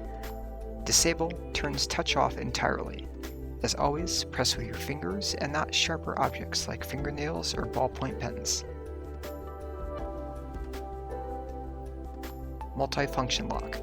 This lets you checkmark the dials and options to be locked when multifunction lock is pressed on the top of the camera body. This is useful for locking settings so they don't get changed accidentally. Shutter at shutdown. The options are closed or open. Closed brings the shutter down to slightly protect the sensor when turning off the camera or changing lenses. Open keeps the shutter open for quieter shooting. Since this is already a quiet camera, I'd recommend keeping this on closed to protect the sensor. Sensor cleaning. This controls when the sensor is cleaned. Place the camera on a flat surface for best results. At power off cleans the sensor when the power is turned off or on. Clean now lets you repeat a sensor cleaning. Clean manually force opens the shutter, be sure to have a full battery, and allows you to blow clean the sensor. It's recommended to be done ideally at a Canon service center. No brushes should be used. Do not use pressurized air or gas as the sensor is delicate. If the battery is low during cleaning, a warning will sound that the shutter is closing. Personally, I've had a little bit of sensor dust occur over very long-term ownership of cameras, as well as more often in desert shooting, but felt it was better overall to pay the reasonable Canon fee for service than clean it myself, but that's me. Setup wrench menu 5. Reset camera, basic settings reset the camera shooting functions. Other settings let you specify what to reset. Custom 1 to 3, photo and custom movie settings are reset when these are chosen and their respective menus and other settings. Custom shooting modes and settings C1 to C3. These let you register camera custom settings for how you have your camera currently set. Auto update will adjust the custom profile as you change settings if this is set to enable. Custom settings can also be cleared by selecting clear settings. Battery info. This shows the current status of battery positions in the camera, percent change in 1% increments, exposures taken for each battery, and overall condition of the battery's recharging performance. Press info, and once on the battery screen, press info again to register a battery pack. Once this is done, Canon suggests to print the serial number on a sticky label size 25 by 15 millimeters and adhere it to the side of the battery opposite the terminals. This way you can keep track of the serial numbers and the overall performance. Once batteries are registered to the camera, you can then also view approximate battery status when batteries are out of the camera as well as when they were last used. Copyright information. This gets appended to the EXIF data of images. If it's long, it may not show fully in the menus, but it's there. Manual software. This displays a QR code to the camera manual to be scanned with a phone. Certification and logo display. This shows various certifications on the camera.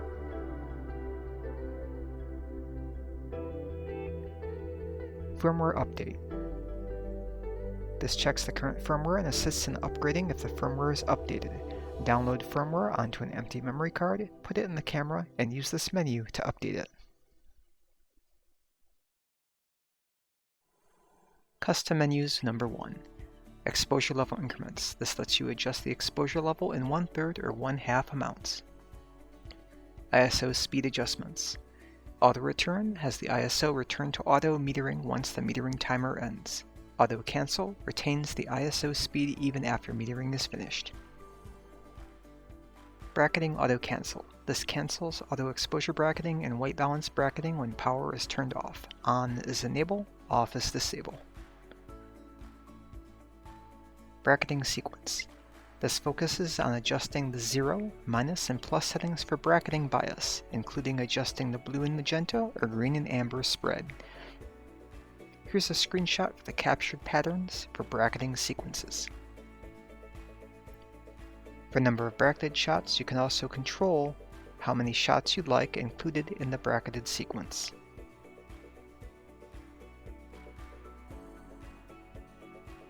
Safety shift. This adjusts the settings if the subject becomes too bright beyond regular exposure range. In shutter or aperture modes, the shutter speed or aperture are adjusted.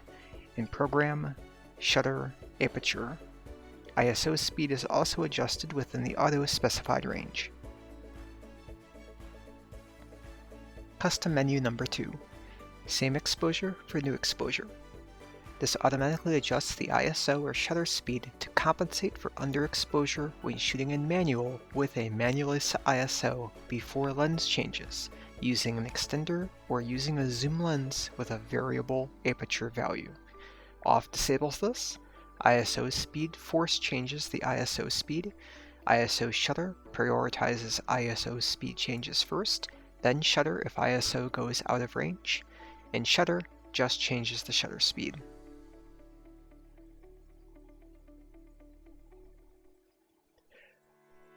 Auto exposure lock metering mode after focus.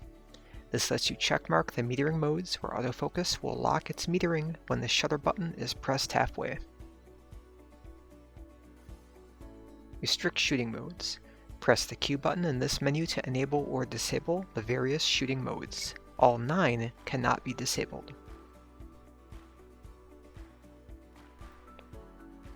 Set shutter speed range. In flexible priority, shutter, or manual, you can set your shutter speed ranges for minimums and maximums.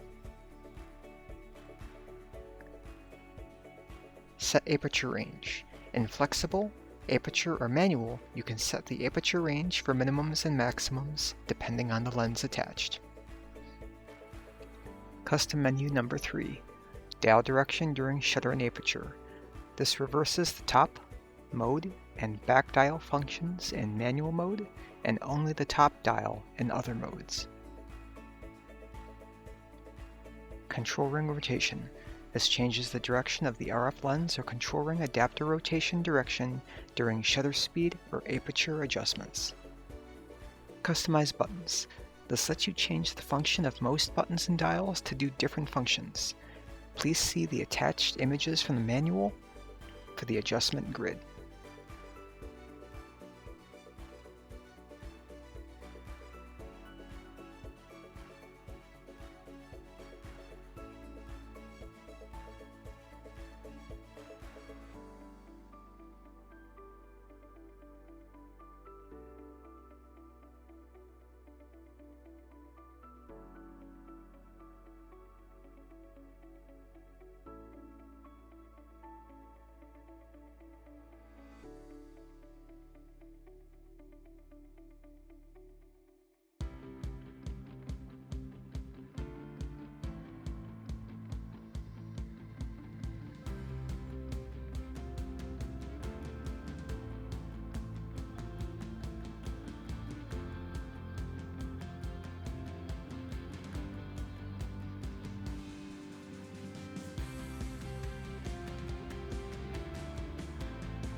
Customize dials. This lets you customize the top, mode, back, and control ring dial functions. Pressing Info for some functions provides further options.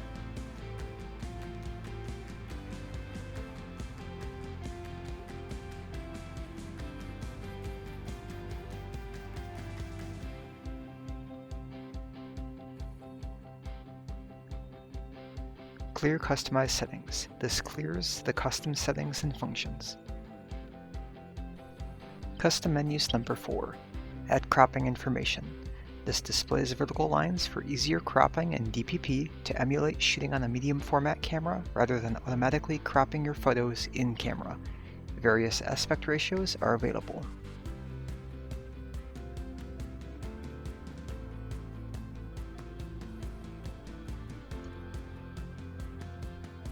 Audio compression.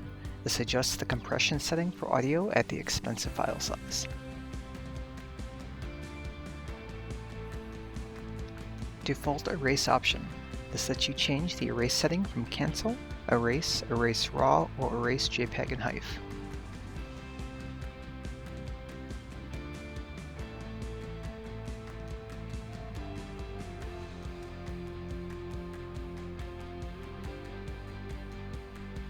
Release shutter without lens. This lets you take photos or movies without a lens attached. Off is disable, on is enable.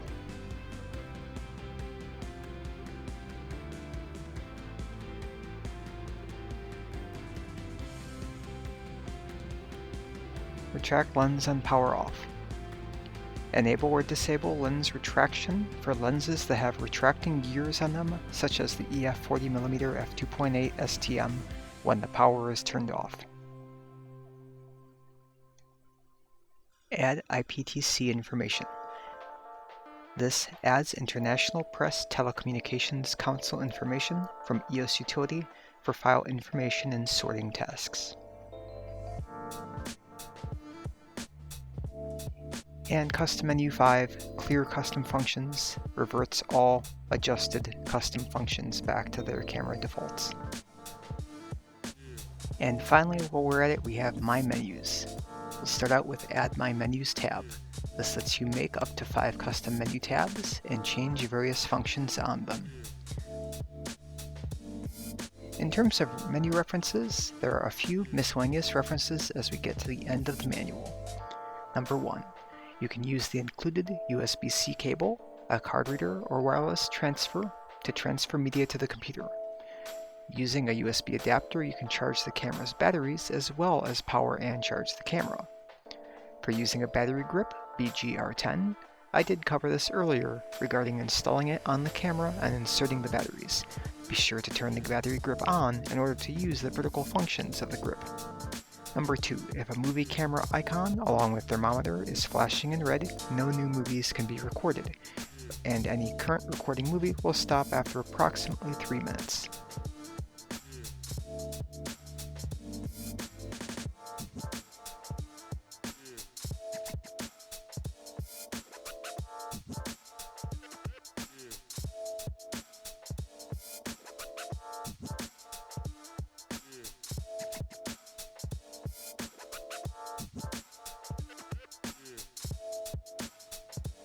Ingest. While I show some photos here as samples with discussing ingest, remember I can only show JPEGs here in the video. You can grab the raw CR3 files by using the link in the video description below. HEIF file and movies are also included in their respective links. I'll show a couple of DPP raw views, but there are a lot of photos just for samples, and the same deal with movies. For ingest, we're using the Tribolite CF Express Type B card reader. It's a solid chunk of aluminum, with 6-inch USB-C and USB A to C cables included. It's really weighty and high quality and has worked great for ingesting most of the media you've seen in this video. However, USB 3.1 caps at around 380 megs a second, so transfer to solid-state drives is fine, but after bursting it drops to 200 megasecond to the flatter drives. To go faster for large files, we're using the BAMI as Media PCI Express USB-C adapter card. A quick install later, and I could test this easily. No additional drivers were needed under Windows 10 x64 version 1909. Sure enough, copying to sufficiently fast SSD media held the speed at 840 megs per second.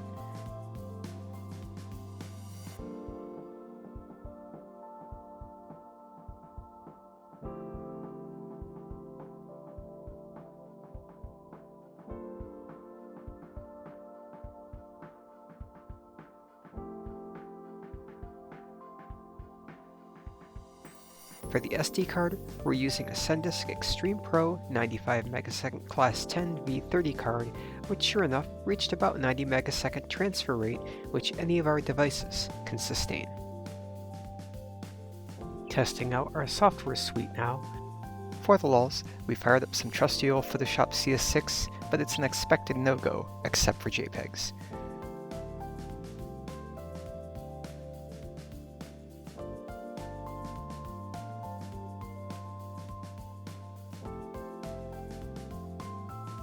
Meanwhile, FastRAW Viewer was version 1.57 and could only read the thumbnails, but washed out the images for CR3s on greater inspection. After updating to 1.60, there's no difference on CR3s, but you can toggle to the embedded JPEGs, and those displayed fine, so FastRAW Viewer will also need an update.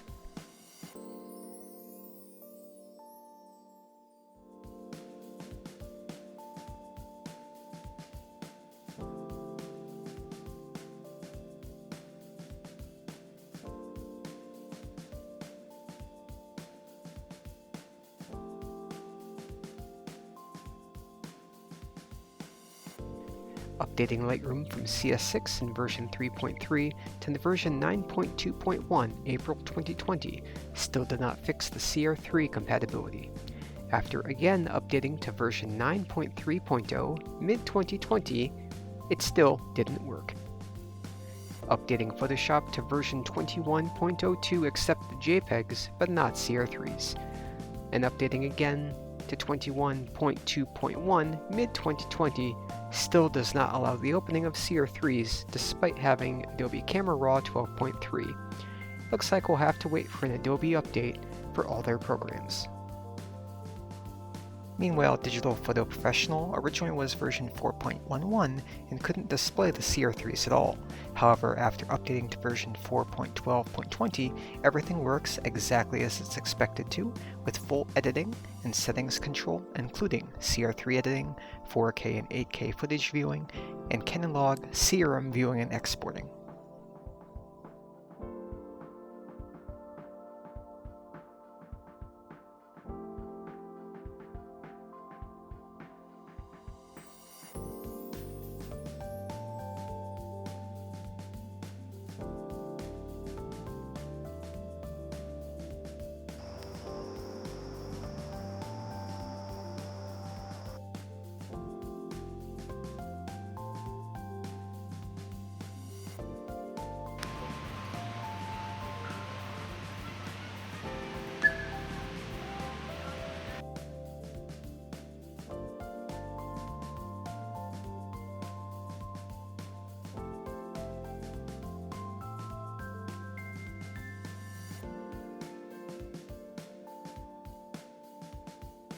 Premiere 12.1, aka Premiere 2018, could read the 4K files, but not the 8K RAW, Cinema RAW Lite CRM files.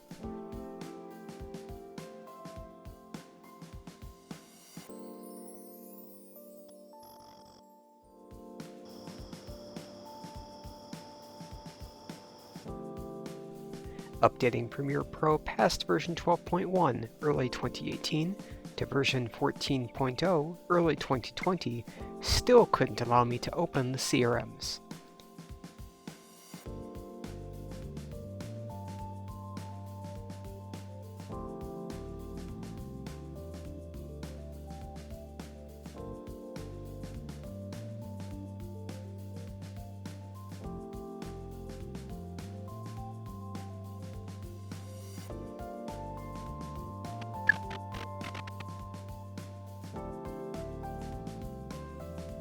This is the same deal with DaVinci Resolve. Updating Resolve from version 15 to version 16 solved the problem, and I can grade the RAW files in DaVinci Resolve just fine.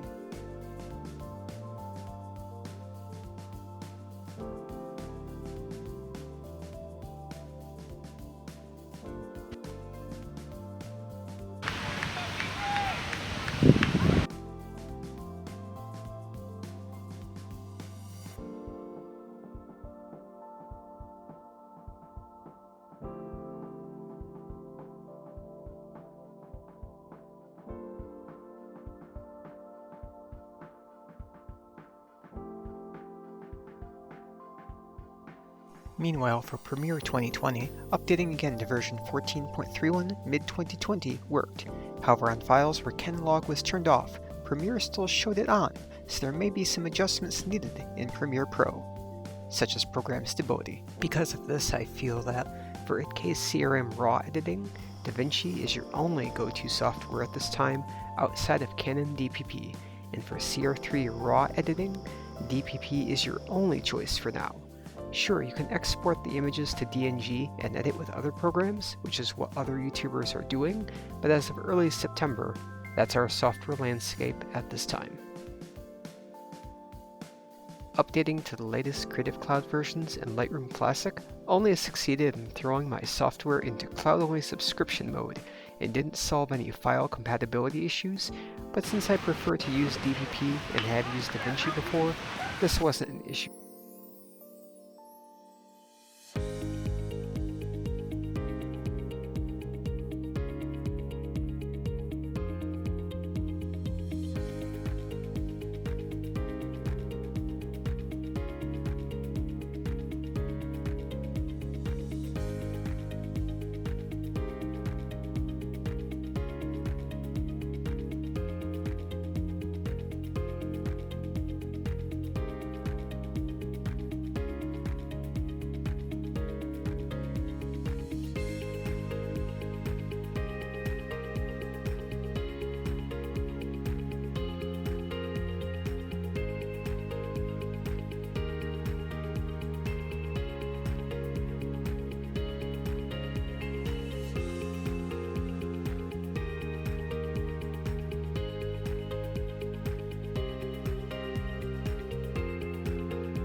While we're covering still photos, a new type of value mode is added to the R series of cameras, Flexible Value Priority. FV mode is an option for flexibly shooting with exposure compensation readily adjustable, rather than dialing in everything via manually in M mode. Where you can emulate program, shutter, aperture, and manual with this, you can also set one or more values to auto or whichever mix of ranges you'd like. The still photo layout compared to previous EOS cameras has changed slightly, especially on the top screen. Please see the attached images for the manual that illustrate this.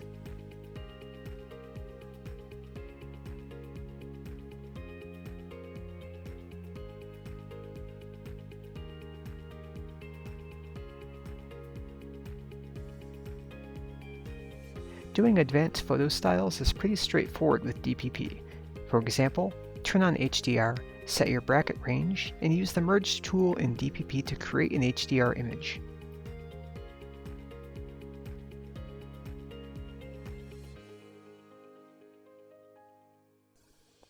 For focus stacking, set your parameters in camera and process in DPP. While my results have some oddities, I've never personally used the tool, so maybe I made a mistake with it, but it's still an interesting concept.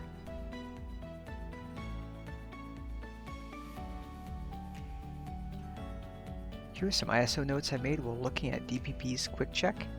The editing mode was second, of photos taken at our city center reflecting pool at twilight, with a 100% one-to-one zoom. At ISO 50, no noise is visible.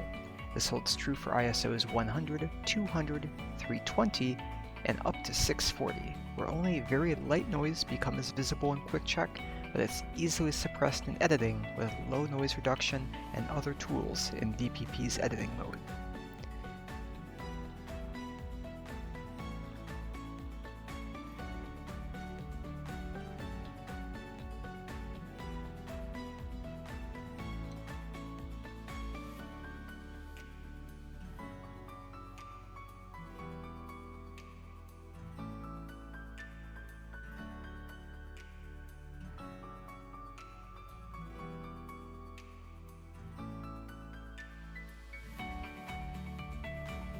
Light noise becomes visible in Quick Check at ISO 1000, but again, it's easily suppressed.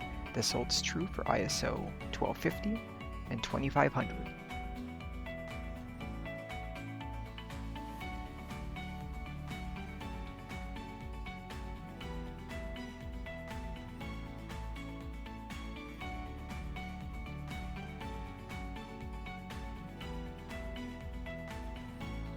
At ISO 3200, light to medium noise becomes visible in Quick Check, but again, DPP itself has no problem suppressing this and removing any noise splotches and aberrations.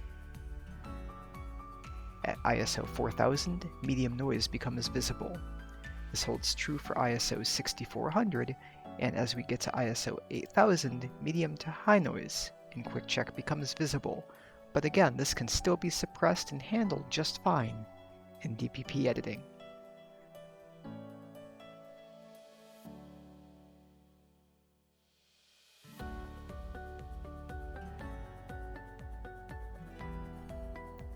At ISO 10,000, high noise in Quick Check starts to become visible, but DPP can still manage to process this alright. This is also true at ISO 12,800, which is the convenient limit for auto ISO's default high ISO limit. At ISO 16,000, high noise is visible in Quick Check. Zoomed out, Quick Check also starts to show noise. This can still be suppressed in actual editing with low noise reduction, but again, it's not the cleanest result.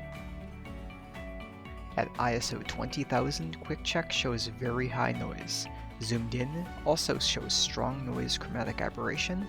Zoomed out shows noise. This can still be somewhat suppressed in editing. At ISO 25,600, very high noise in Quick Check is visible. Zoomed in shows strong chromatic aberration, zoomed out shows noise, and some very slight CA as well. This is again somewhat suppressed in editing via low noise reduction, but it starts leaving splotches, light white spots, and other anomalies. At ISO 32,000, extremely high noise is visible. This is again somewhat suppressed in editing with low noise reduction and leaving light white spots. Zoomed in Quick Check shows severe degrading of the image quality in high CA. Zoomed out shows still an overall presence of noise in CA, but this would be about as high as I'd ever recommend in an emergency shot if you had to get the shot. Actual more aggressive DPP editing NR can still make this look decent in a pinch. At ISO 40,000, extremely high noise is visible in Quick Check, which is again only somewhat suppressed in editing with noise reduction, and leaving white spots. Zoomed in shows severe degrading of the image quality in high CA. Zoomed out shows stronger presence of noise in CA. It's not literally unusable, and it's not great in Quick Check, but actual DPP editing again can make this look okay. At 51,200, we start reaching unusable levels of noise, especially in Quick Check. Zoomed in is unusable. Zoomed out shows severe grain. Like I said, not literally unusable, but it's not great, and actual DPP editing and aggressiveness can still make this look okay. Finally, at ISO 102,400 or high, in Quick Check, there are simply unusable levels of noise. It can't really be suppressed anymore with low NR, and it leaves lots of spots and anomalies. Zoomed in is totally unusable. Zoomed out shows severe grain with severe CA. Now high is far better on the R5 than the colored pixelated mess of older cameras' high modes, but it's still pretty terrible. Actual DPP editing, once you put some NR on it and adjustments, it makes it look okay. You need to shoot at night or a very dark area to make 102,000 not be overblown. Shadows have very high noise, and there's lots of splotches and just overall deterioration of the image, but it looks pleasant in its horrible, grainy way. I'm shocked that the image isn't really a quilted, CA-ridden mess. You'd probably never want to use this high of an ISO, but as terrible as it may look, 102,000 is the best terrible I've seen from Canon so far personally. Still curious, I repeated these tests again in the darkness of the backyard, comparing the Canon R5 versus the 5D Mark IV at different tests of 1/100th of a second and 1/6th of a second to determine if letting in different amounts of light would affect the resulting image quality. I captured these at different times and positions, so the composition isn't exactly correct. Also, apologies for the missing ISO data. However, there should still be enough comparisons drawn where you can gauge your own conclusion.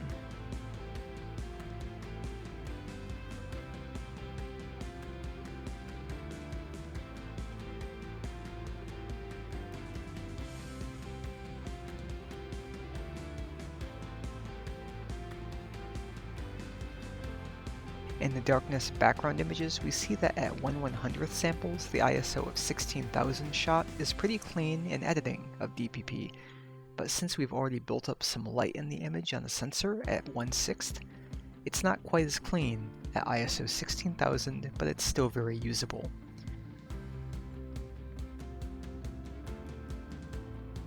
At 1/100th, ISO 102,500 is crunchy, whereas at 1/6 it's tinged and crunchy.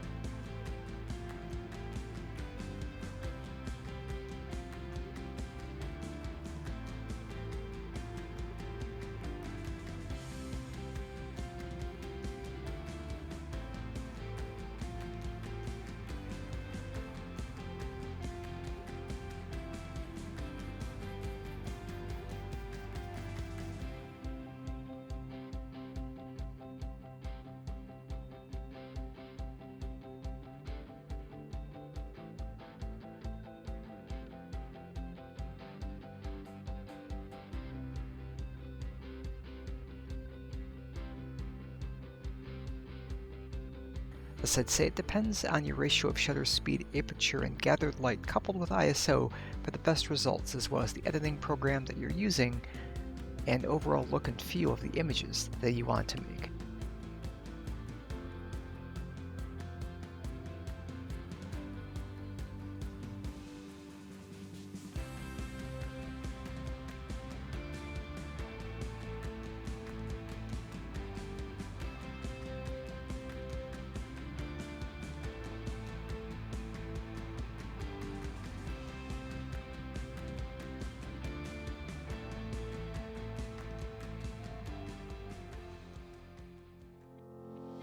For now though, here's a sample of photos that I shot on the R5 over the past few weeks. The raw CR3 versions of these images, as well as any Jpeg and HEIF versions, are included in the links in the video description below. All images, unless otherwise noted for comparison's sake, are shot as CR3 in-camera RAWs, converted to Jpeg with DPP. No additional adjustments have been made to white balance, sharpness, or other parameters. These are straight DPP exports unless noted for specific photo modes.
Main movie menu, which the HDMI out won't show this.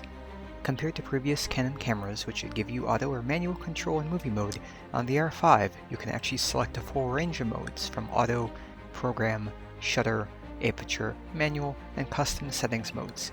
Use auto exposure lock to lock ISO in most modes. Of course, it's not recommended to change shutter aperture or ISO while recording. Photos cannot be taken during movie shooting.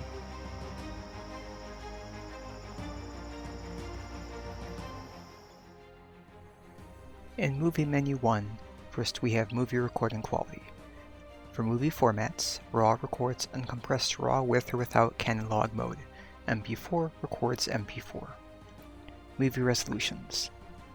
Here are the supported resolutions and aspect ratios of the R5 as a firmware 1.0.0. D is for DCI, a cinema standard. U is for UHD, a broadcast SMPTE standard. Movie Compatibility. Here are the modes that require CF Express cards to record.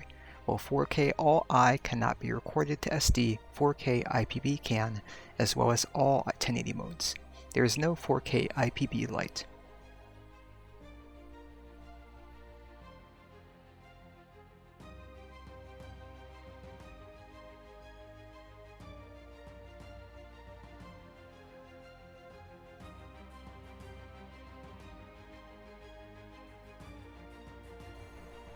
In Movie Menu 1, you can see the three nice rows where you can very easily set the settings of the movie you want to shoot.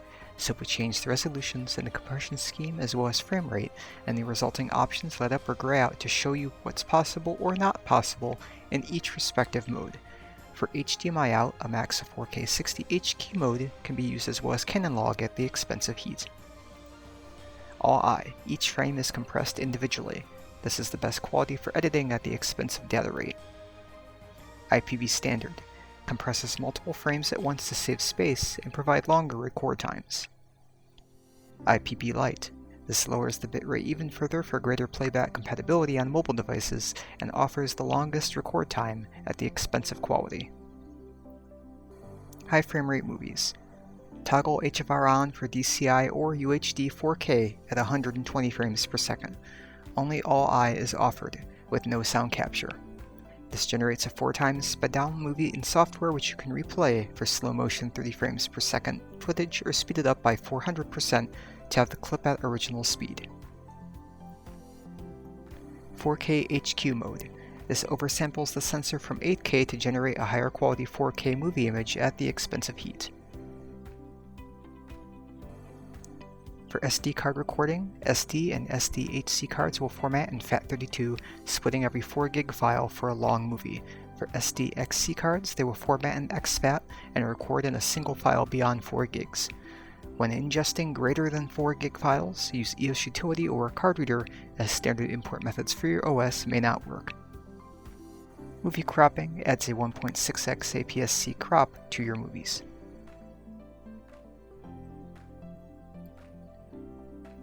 Sound recording. This adjusts the sound recording levels whether via auto or manual adjustment. Sound is recorded at 48 kHz 16-bit sampling. Auto. The camera will auto adjust auto recording levels. Manual. You can dial in levels yourself with the back knob. A peak of -12 decibels in yellow is recommended. Sounds reaching 0 decibels, the red blocks, are clipped. Disable. Captures no sound. Wind filter and attenuator. On will attenuate sounds from wind and low bass frequencies with the onboard mic. Off will not.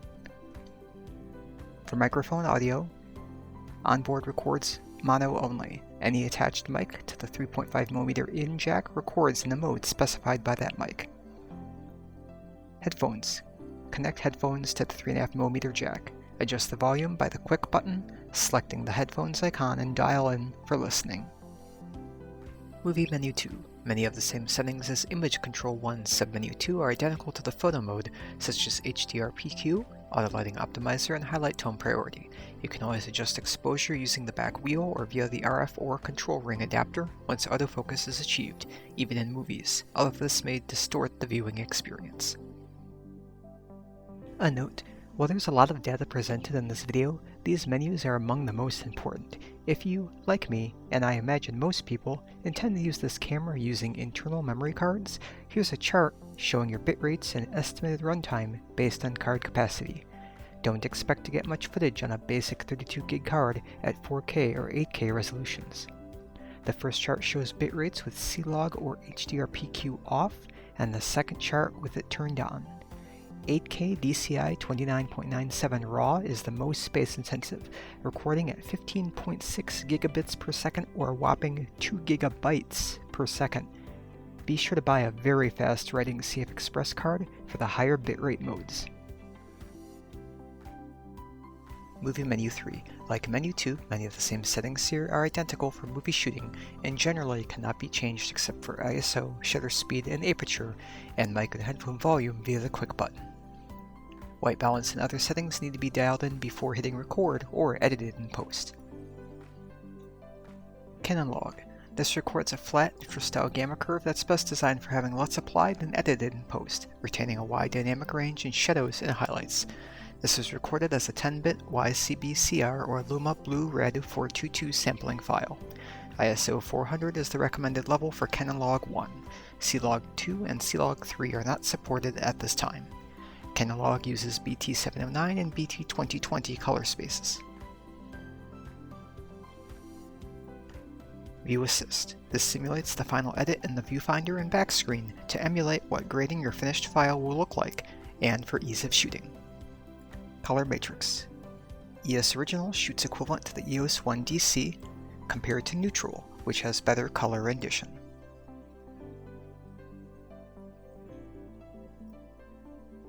Characteristics. This lets you adjust sharpness, saturation, and hues, magenta, yellow, or cyan biases.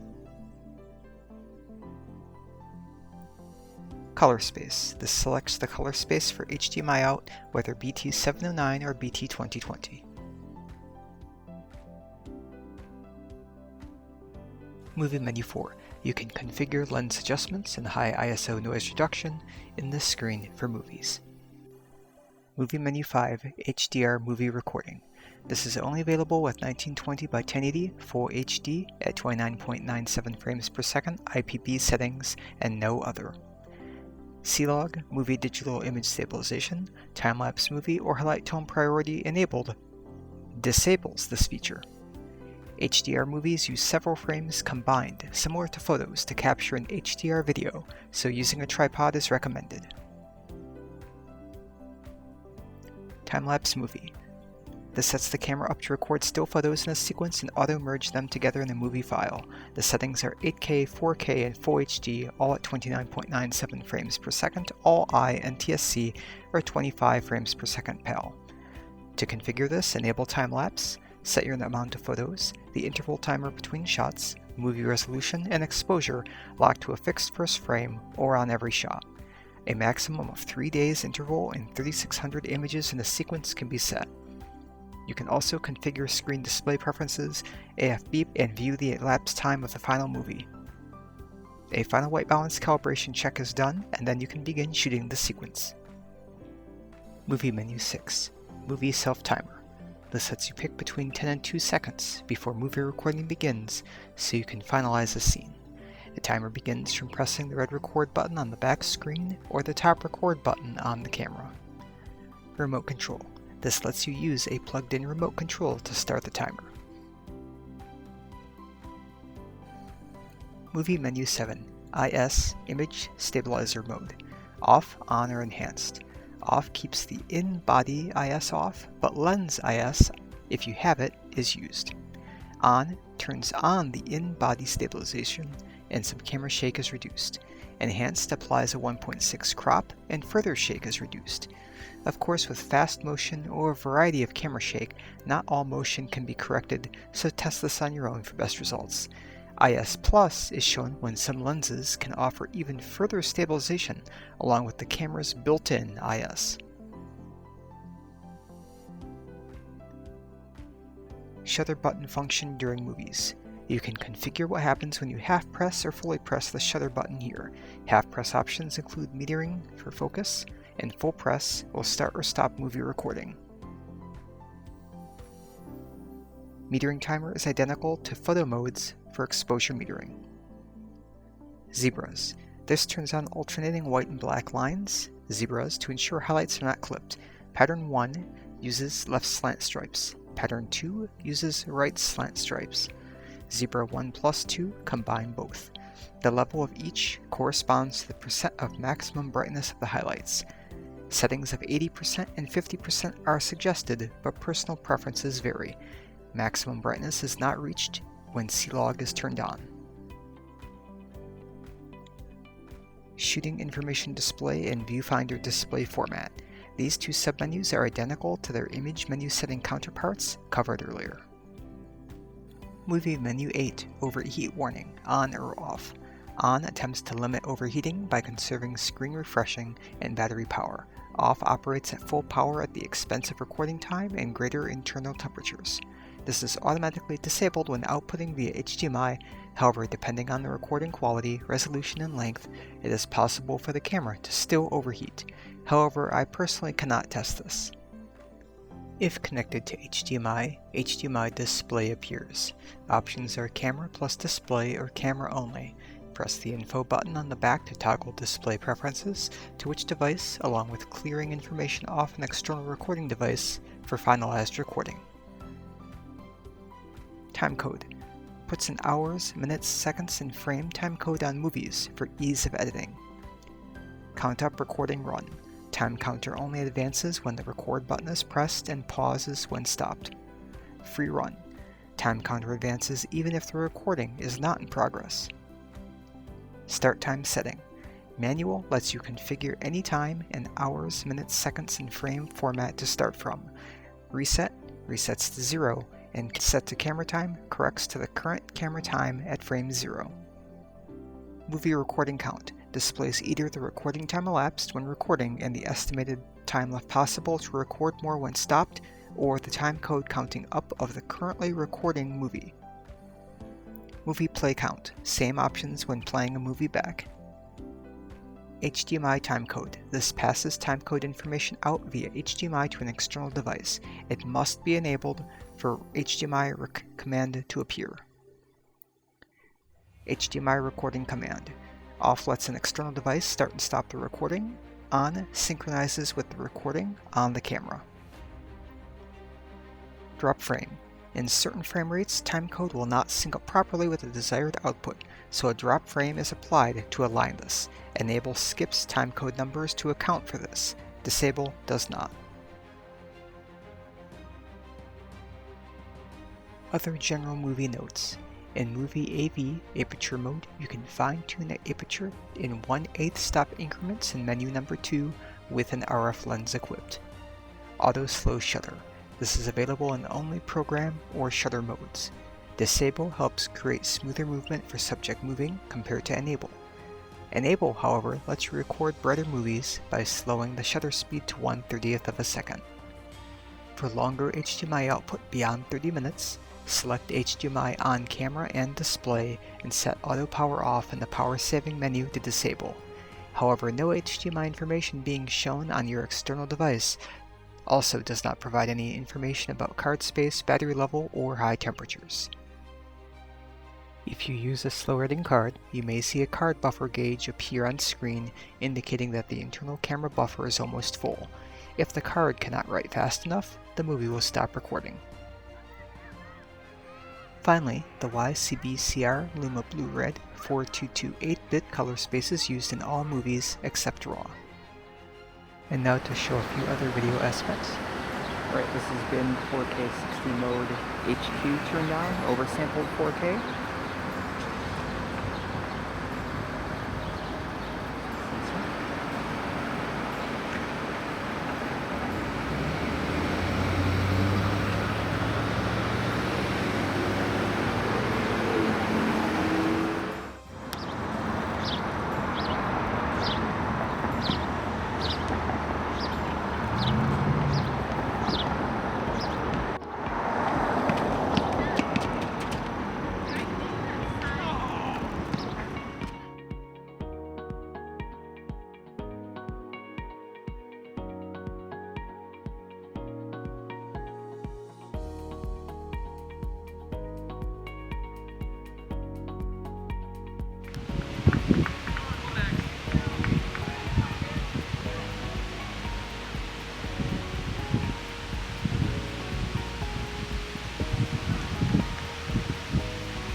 Let's move on to battery life and overheating tests. For overheating, first time was during shooting the fountains at Wixom City Center. The camera was used for over 2 hours prior, with a lot of video shooting and photos being done. Eventually the red warning bar came on, and then the recording time showed all 0. However, this still allowed me to continue taking photos. After finishing the test photos, I recorded the overheating clip on the 5D4 and turned off the R5. After about 5 minutes of cooling, 2 minutes of video in 4K 60 was able to be recorded, estimated by the camera. After 15 minutes, the timer showed 4 minutes of record time. After 20 and 30 minutes, the time remained the same. However, the 4K 30 limit showed the clip length of 29 minutes 59 seconds after 15 minutes and 30 minutes. For the second time of overheating tests indoors, test 2 was to record 4K 60 all-eye footage until I ran into issues. The overheat warning came on at 32 minutes, 30 minutes for a clip, then I immediately restarted recording, and powered off with an overheat alert at 35 minutes exactly, which is exact to Canon specifications. This was in an ambient temperature of 80 degrees Fahrenheit. After letting the camera rest for 10 minutes, an estimated 5 minutes of record time was shown. After 5 more minutes, so 15 total, 10 minutes was shown. After 20 minutes of waiting and 30 minutes of waiting, 20 minutes of record time was shown. And finally, after an hour of cooldown, 20 minutes was shown. These, however, are estimates, and they probably reflected card capacity at that point, since after an hour, 16 minutes of 4K 30 shooting all-eye, the card was nearly full. The next test was able to do a 4K 30 all-eye quality mode. This is not the oversampled bin quality mode, just good normal 4K. 30 minutes went fine, an hour went fine, and the card filled at an hour 16 minutes. I quickly deleted the 4K 30 clips, continued recording. An hour 46 minutes went fine, 2 hours 16, 2:46, and eventually the batteries died at just over 3 hours of record time. So clearly 4K 30 all-eye and other modes are fine. At this point, I felt that Canon promised exactly what was shown on their overheat paperwork, so I'll just work around the heat limitations for now, and there's just something to be conscious of when you're shooting. Of course, this may be different with updated firmware, which I'll cover in a future video. So guys, this has been a pretty busy 3 weeks here. I've had the R5, gone through the manual, put the camera through its paces, and learning the RF system. I mean, you're at the end of the video, it's conclusion time. So what's my verdict? Guys, this camera is phenomenal. I'm really just amazed and surprised with the quality out of it, even coming from a 5D Mark IV. I was really thinking that, just the benefits of mirrorless and, for example, like this cool little control ring was a gimmick, and some of these things weren't really that important, when in terms, once you can rebind this, it becomes just part of your shooting process and very natural. Having 3 dials compared to the other cameras lets you completely control your exposure triangle with no issue at all, and makes manual shooting, it encourages manual shooting, just feels effortless, and the response is near instantaneous. Autofocusing is the fastest I've ever seen. The camera is just a whip. Even in video modes, you'll hear some chatter, but it just can instantly go back and forth and focus on whatever you're doing. Eye tracking, I tried a little, it's great. Just, there's so much that is instantaneous and just ready to go about this camera that I'm very, very impressed. I'd say it's definitely probably one of the best cameras that Canon's ever made outside of the 1D series for professionals. But yet, unlike those with a high price, this one's catered to professionals while taking technology from the 5D Mark IV, the C series, the 1DX Mark III, Mark IV, being professional cameras without quite being professionally priced. Not saying it's cheap, but this is falling right into the 5D series of a workhorse camera that I feel will be beneficial to many, many photographers for years to come. This does, to me, feel like the 5D2 all over again. Obviously, some observations.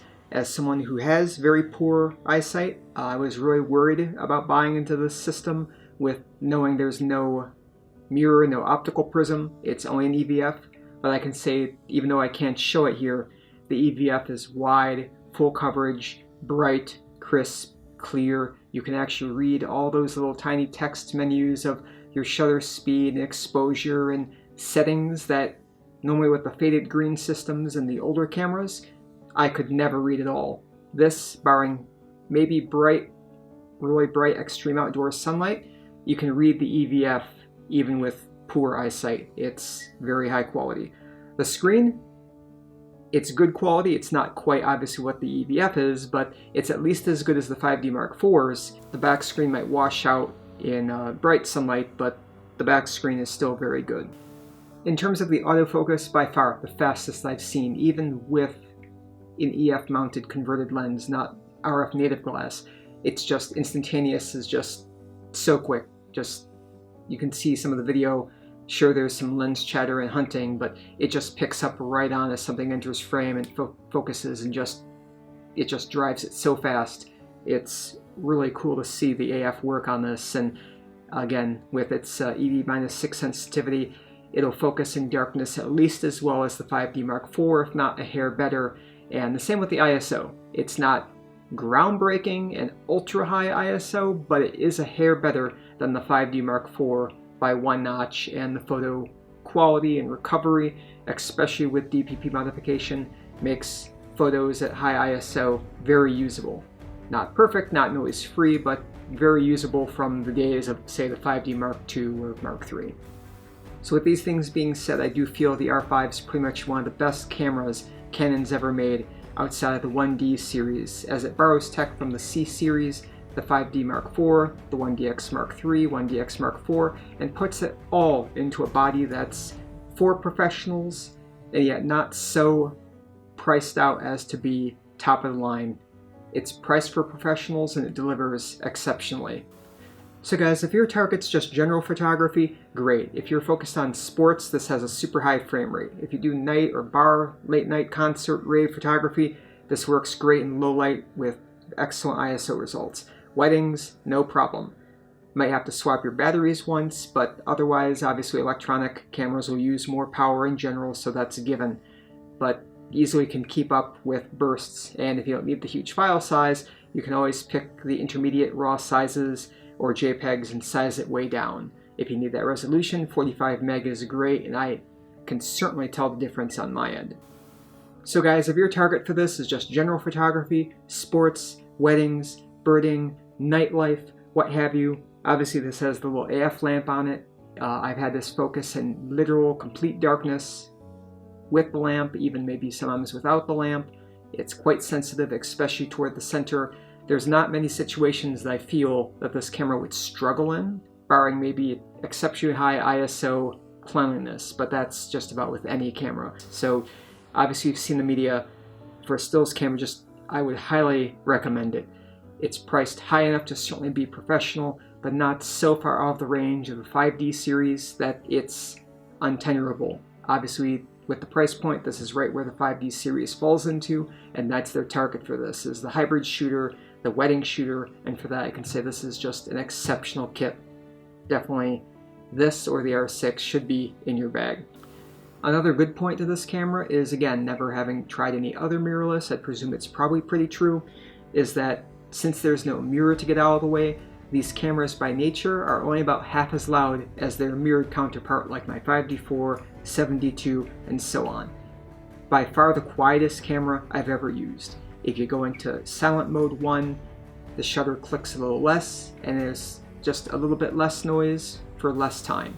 If you go into silent electronic shutter, as you saw in the video clip earlier, even with decibel gain, you'd hear the chatter of the AF, but that's it. It truly shoots silently. So if you're in a very intimate wedding, or at golf, or somewhere where silence and quietness is of the absolute discretion, mirrorless is the way to go. The hotter topic, literally, now, is to ask if you are a videographer or filmmaker, is this the camera for you? There's a lot of competition on the market between Sony, Blackmagic, and other cameras. Should you look at these? My answer is it truly really depends on your needs and your workflow. If you're predominantly a stills photographer like myself with weddings, where some of my packages do occasional video work, say 90% stills, 10% video, or 95/5, then yes, absolutely hands down I'd recommend the R5 and I'm sure the R6. If you're doing long form interviews and you're happy with 4K 30 all-I and just standard 4K 30 or 1080 60 and below, totally fine. It can run a long time. If you're expecting 4K 60 interviews or 8K RAW, you're going to overheat. There's just no question on it. It depends on what you're doing and when, how long you've had the camera on for, thus determining how hot the sensor and the CPU have gotten to then determine how much video time you have left. So is it a bummer that we do have to consciously think about, hey, have I had the camera on? Have I not turned it off? Yes. So obviously it has that big flaw. If you're doing a lot of film recording or cinematic film recording, no, this probably isn't the right tool for you. Go get a different camera. Are you going to blog a lot? Unless you're comfortable with average 4K 30, the all-I 4K 30 or 1080 something, don't get this camera. Go get something else. If you're looking for occasional film clips at super high quality, this one's got you covered. Just be in mind the later you shoot with it always on, the less time you might have to record. So now, with other products such as the Tilta cooling system and other hacks being thrown around online about taking out your memory cards or recording externally, taking out your battery packs to reset the heat sensor and timer, lots of different ideas being tossed about, it's clear that a lot of people want to solve the overheating concern on the R5.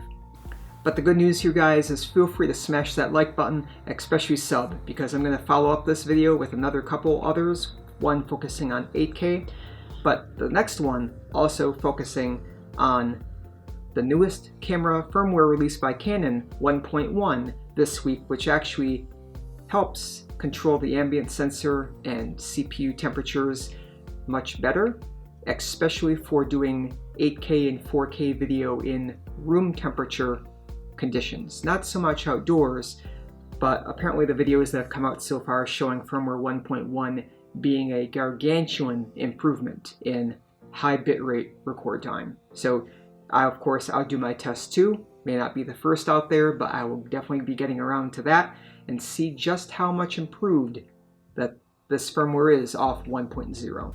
So again, guys, if you're on the fence about should I jump to the R5, R6 mirrorless versus from my Canon DSLR, I hope this has given you some insight and some perspective as to how I've thought of getting this camera actually pretty early on and getting to review it. In my opinion, the quality is superb. The app is some of the fastest I've ever seen. The overall speed, reliability, just snappiness of the camera is robust.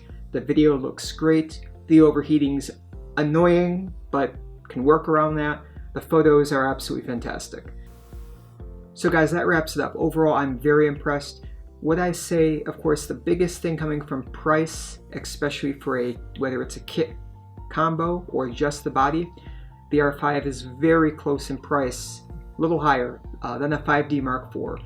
Would I want to switch from my 5D Mark IV to the R5?